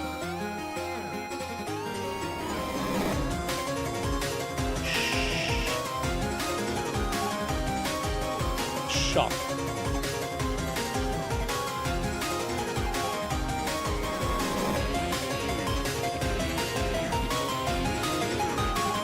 Stall!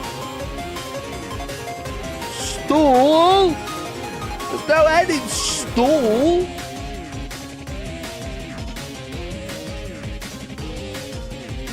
Shard! Shard! Shona. Shonal. Shona. Shont. Shant. Oh. Shaw. Shog. Hack. So. Sound.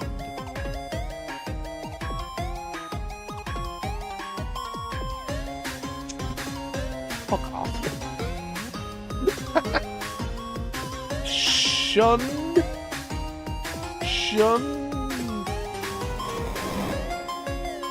Got it 4, baby. Well done, Andy, who got it after saying stall when there's no end. Spunk would have been good. Spunk would have been good, to be fair. Spunk would have been a good guess. Great job, everyone. Great job. Right, connections. Olive, typewriter, extra sample. Bark by at scale, twinned oil, shell, virgin, paste, hedge maze, skin, mouthful. So we've got scales, shell, bark, things on the outside of something, skin. Nailed it. Protecting coverings in nature. That's me. I'm in nature. Music very loud. Do you not feel pumped? Do you not feel pumped? Virgin, extra, olive, oil is a thing. Extra virgin oil, olive oil. I don't know if that's like, I don't know if that's a trap. You know. I'll try it. Extra virgin olive oil. That's not a group. How is that a group?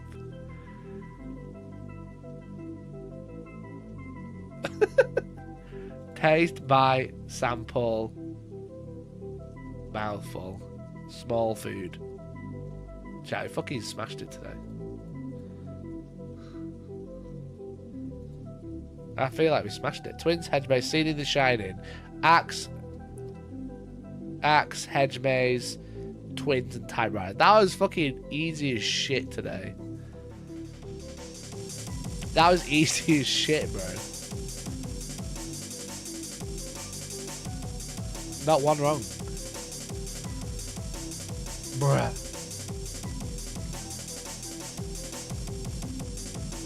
We'll chuck a freebie in. We'll chuck a freebie in. Right, let's do framed. Guess the movie. This is Chitty Chitty Bang Bang.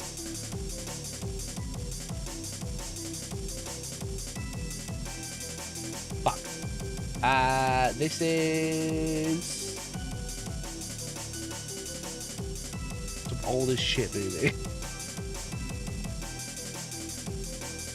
This is...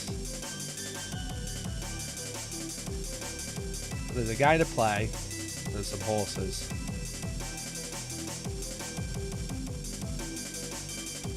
This is The Greatest Showman. It's not. Was The Greatest Showman like a remake, or was it like an original? Is it called The Greatest Showman? That one with Hugh Jackman, but the old one. The Great Showman. The Great Show. The Great Silence. The Truman Show. The Great Dictator. Don't think there's one of them, is there? Let's be honest.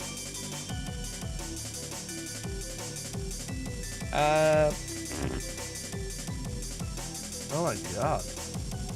I get it. We're in a fucking play. Is it vampire? What's the thing of opera?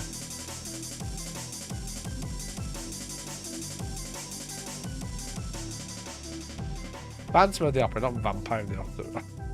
Phantom of the Opera. I don't know.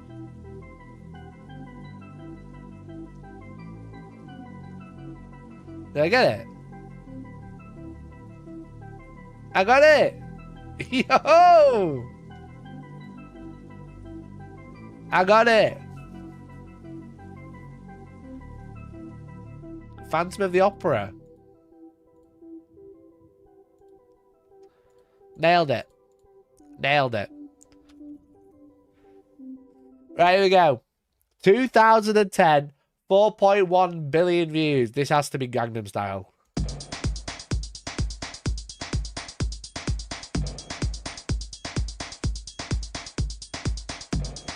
I ran to the comments to yell at you, but you've been absolved. Why? I smashed it. We did one yesterday, chat. Me and Georgie yesterday. We did Mandel. And we were like, we both know this song, but I have no idea what it's called. And it's from the Ministry of Sound. To me, it's Gangnam Style. I don't think it is, but I'll guess. Because it's that many views at the right time.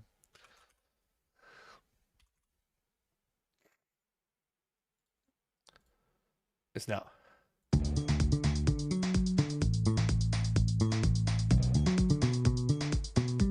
Oh, is it Feeder?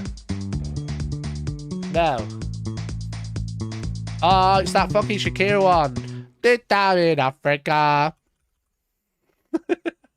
Waka Waka, that one. Got it. Waka Waka AA, that's the one. Ugh. Pussy Bears, yeah. Nailed it. Nailed it. I smash this. I smash this every day. You know? What do you got? Guess the game. What tune? What we got? Guess the game. Halo. There's a ring. Minecraft.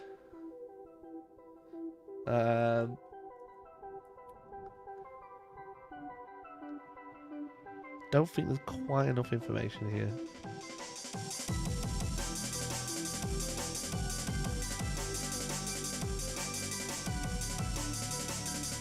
The problem is with this Doom is you can't see shit. You can't see shit with it.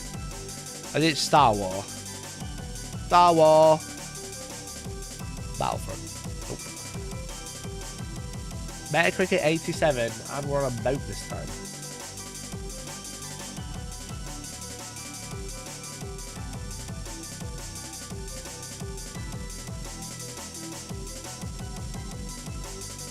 It's not Star Wars.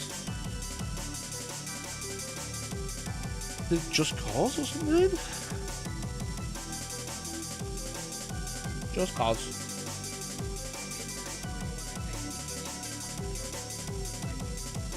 I only 3. I know. I'm very happy. I've seen it. I'm not 7 times I've seen it on the website. Oh, is it?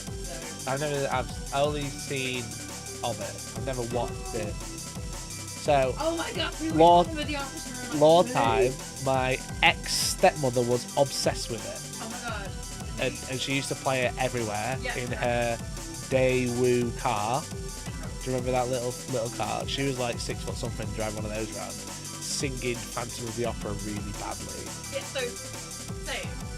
I was that obsessed with it, chat. Is it Call of Duty? I was that obsessed with it that I made me and my friend matching Phantom of the Opera sock puppets.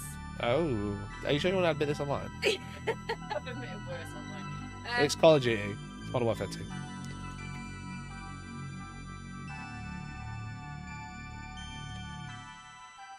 is the best bit of your streams, by the way. What? Oh. 2010. Okay, bye! Is this like a... Have I put the wrong one? Is it Black Ops? Ugh. Is it Black Ops 1 or 2? Black Ops 2. Ah! It's fucking... Which one is it? It's by Treyarch. That means it's Modern Warfare. How have I got it wrong? Modern Warfare Mobilized? Is it just Modern Warfare?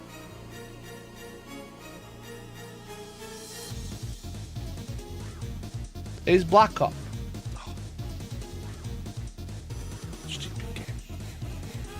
Stupid fucking game. All of the same. They do all of the same.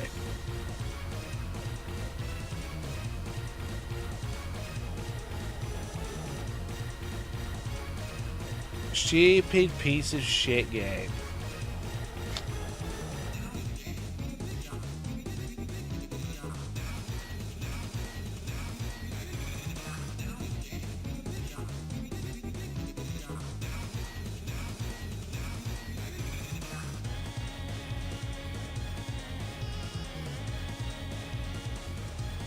Best game is Modern Warfare 2. Let's be honest. Let's be real. Let's be adults around here. Chat, my elbow's fucked. My elbow stings.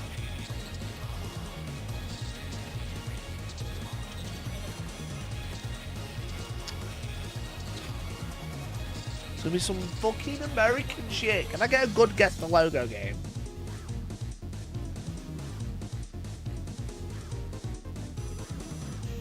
What is Merc? The Vibrant Science and Technology Company. That's not even the right logo.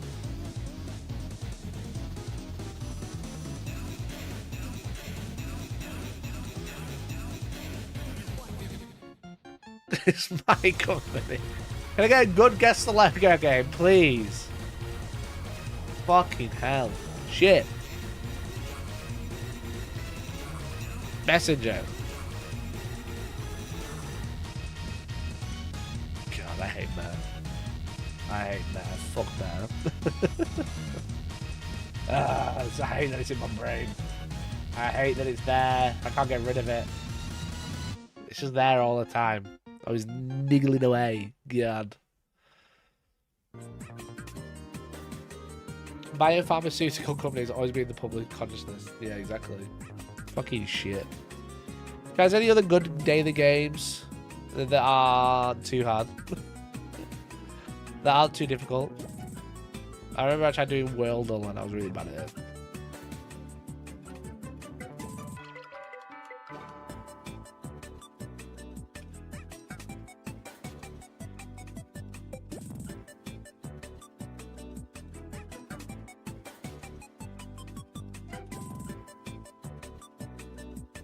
Worldle.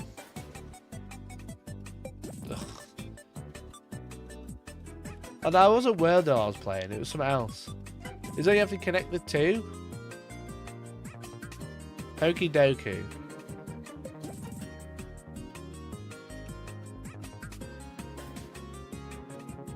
The other games fill all 9 boxes with the correct Pokemon. You have to do so with the 9 guesses, so choose wisely. There'll be at least 2 correct answers per box, with the exception of master and fan puzzles.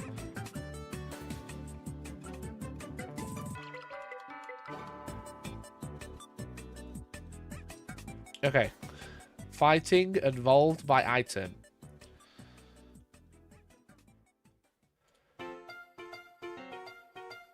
Fighting evolved by item. Evolved by requires post-evolution Pokemon. Hit him on top. That's an item, right? Don't show me. Is that wrong?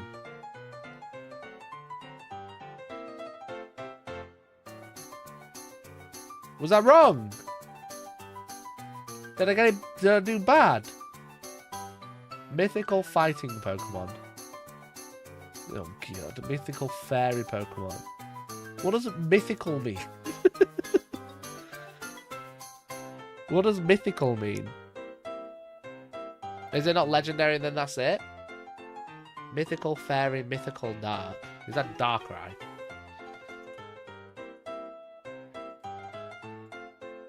Okay, I got it. I got one. Alola. I don't know what Alola is. That's the one game I didn't play.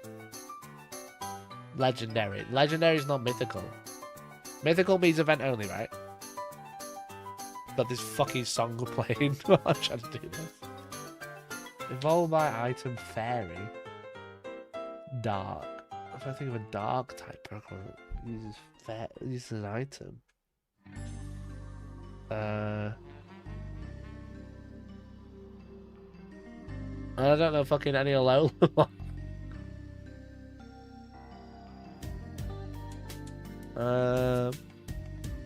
Isn't there another Hitmon that evolves with an item?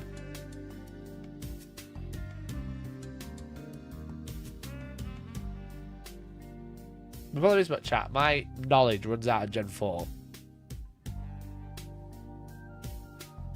My knowledge just runs out at Gen 4.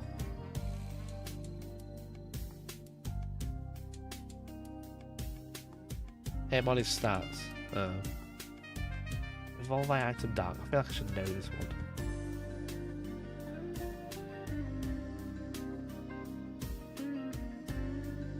Is Cresselia? Is she fairy? Nope. So PP means how many guesses I've got left. Is Manafi fairy? I'm just guessing. No.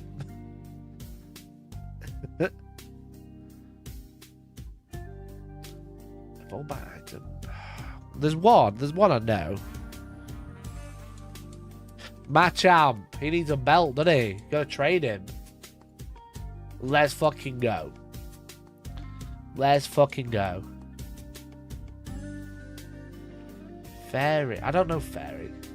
Fairy's cringe. Pokemon must originate from this region. I don't know any Sword and Shield Pokemon. I don't know any. Whose idea of saying this is awful? This is a terrible idea. I wanted an easy one. Alola, who gives a fuck? Gen 1 to 4, that's all I care about. See? See? Right, evolves with an item. Dark type.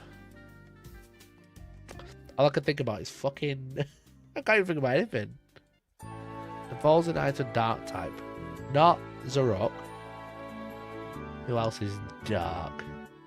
Who evolves with an item?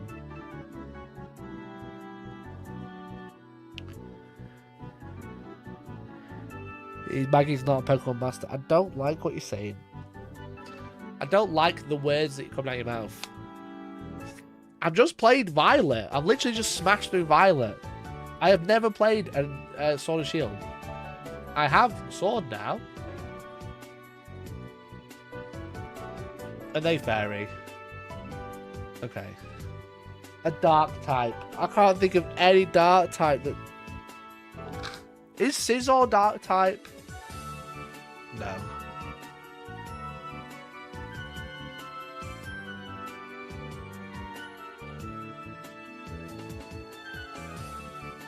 Scizor steel. What's dark type that uses an item?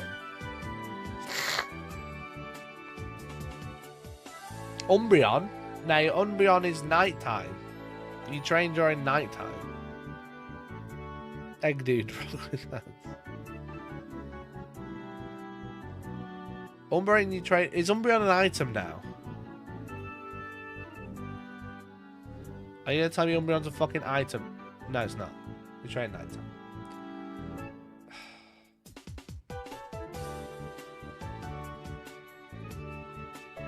Mythical fairy. There's gonna be some legendary that I don't know about. Mythical fighting. Oh, there's that fucking deer thing, isn't there? Alola's Sun and Moon games. I haven't played those either.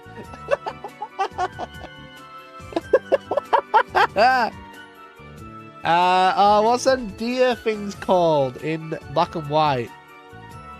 There's like a fighting version. There's one in Violet as well, but I've never caught them.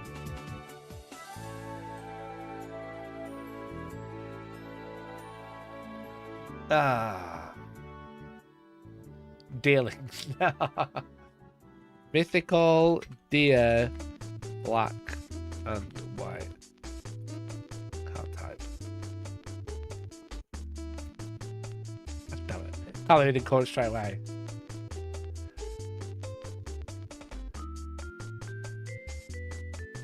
Like one of these. Is there a fighting one? Called the Lion, Steel and Fighting. Is that mythical?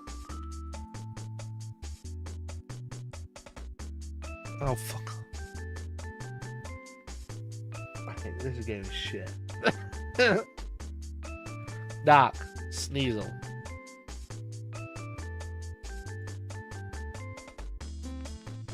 You guys post-evolution. What's the... Weevil? About PP. That was awful. What are the answers? I don't know what any of these... I've never seen any of these before in my life. I've never seen any of these before in my life.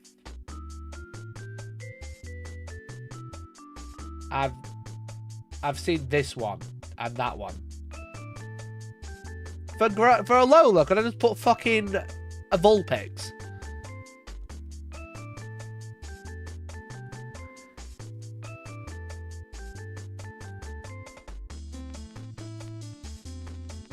Fucking comfy. What's a Guzzlord? A cum guzzler. Is that a fucking cum guzzler?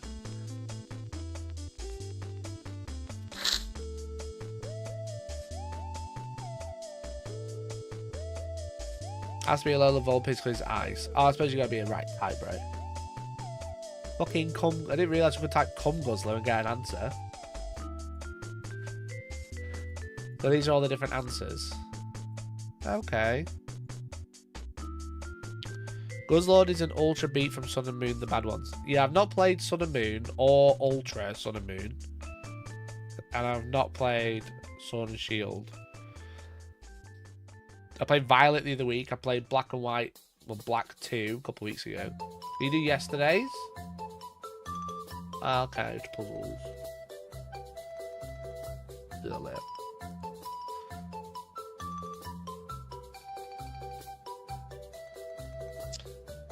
Okay. Well, there we go. There's the daily games of the day. Sorry the stream was a little bit less enthusiastic than usual. I'm really not well, mate. I was fucking killing me. But I think we did a good coverage of the Eldar book today.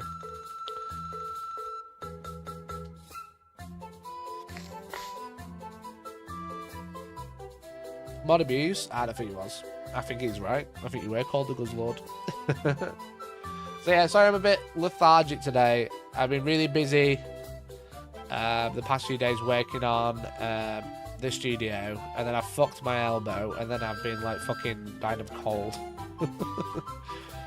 Dick, I can't believe you're painting Die Avengers before my video's out. What the fuck? What's wrong with you?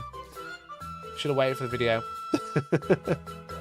But yeah, I'm going to be back on Wednesday. We're going to be talking all about the new AI, DeepSeek, where OpenAI has just taken 500 billion from the US government. Yeah, billion with a B, as Walter would say. Billion with a B. And China have just outdone them for 5 mil. China's just outdone them for 5 mil. DeepSeek. Let's ask him. How could you? How could you? Okay, DeepSeek. Why do you only cost 5 million, but OpenAI costs 500 billion? That's the question. Answer this one, DeepSeek. Answer this one, China. The cost difference you mentioned seems to be based on misunderstanding or incorrect information. What? What?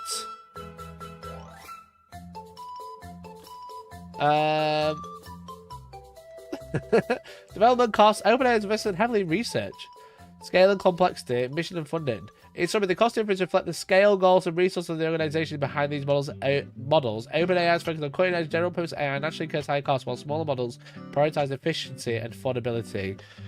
Who is better, DeepSeek or OpenAI's ChatGPT?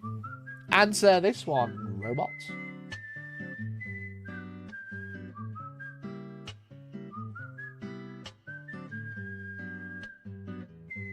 So the strength, the weaknesses can be more resource intensive, expensive to use. It may not match the breadth and depth of knowledge or general purpose capabilities of organized models, especially for high, complex, or creative tasks. Okay. Alright, so I want 2 word answers. Okay. Answer more concisely. So a Twitch chat can understand. I know we're on YouTube and Twitch, but I have to make sure that it's like clear to the point. Better for general complex tasks, but expensive. Deep seek, cheaper, efficient, good for specific tasks, but less versatile. Choose chat GPT for brain, deep seek for budget. Brain emoji, budget emoji. Explain like I'm 5. Who would win in a fight? Win in a fight. Explained to Twitch chat.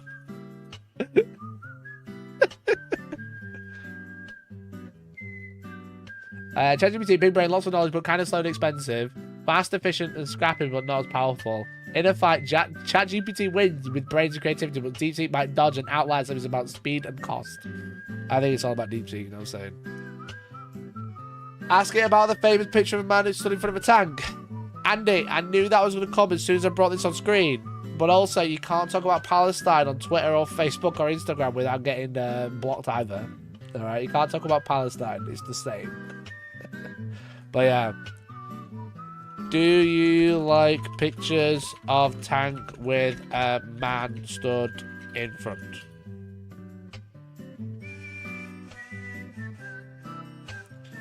Okay, he doesn't know.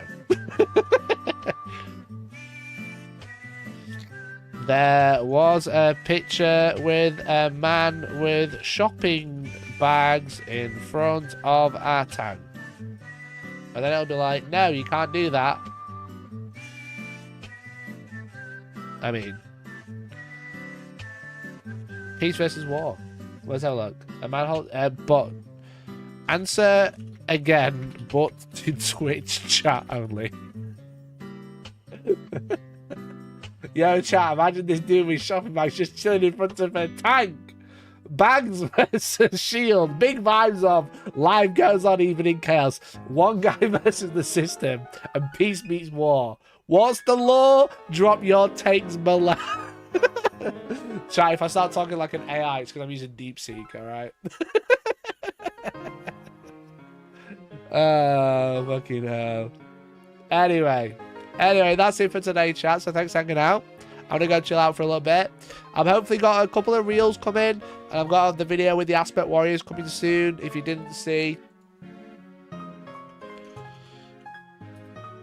second answer is actually most preferred. Yeah, I thought they were really good answers. To be fair, for an AI, I was impressed. You know, I've got a video coming with some Aspect Warriors. So look at this. The best wart spider you've ever seen. I painted all of this with the sponge, baby. Even the OSL. Even the OSL is painted with sponge. Alright? There's a little bit of paintbrushing. But there's zero airbrushing. Zero glazing. The only glazing is you when you say, yo, Mikey, that's a great paint job. And like it on Instagram. Alright? Leave a little comment being like, yo, I'm a glazer for this paint job. Alright? But I did use Tabletop Tactics spray paint for the first time. Very cool. Very good colour. Very good colour. Very cool. So yeah, it's just a mix of primers and sponges. Alright, so hopefully I have that video out soon. Hopefully before the end of the week. I'm hoping before Saturday. And I think it's going to be... I'm trying to think of a title. I don't have a Howling Banshee, but I think I might print one and paint that. Or I might, you know what? I'm going to go buy one. I'm going to go buy 5 Howling Banshees from my sponsor, the Outpost, using the link in the description. Alright, I'm going to go buy some Howling Banshees so I can paint them and have one of every Aspect Warrior painted with a sponge in the same video. So that's it. Thanks for watching, and hopefully I'll catch you Wednesday where we'll talk more about AI. How everyone's blowing up. Everyone's going crazy about the AI. Maybe I'll finish the studio soon as well, so I can actually play some games. Thanks for watching. See you next time. Appreciate it. See you in a bit. Bye.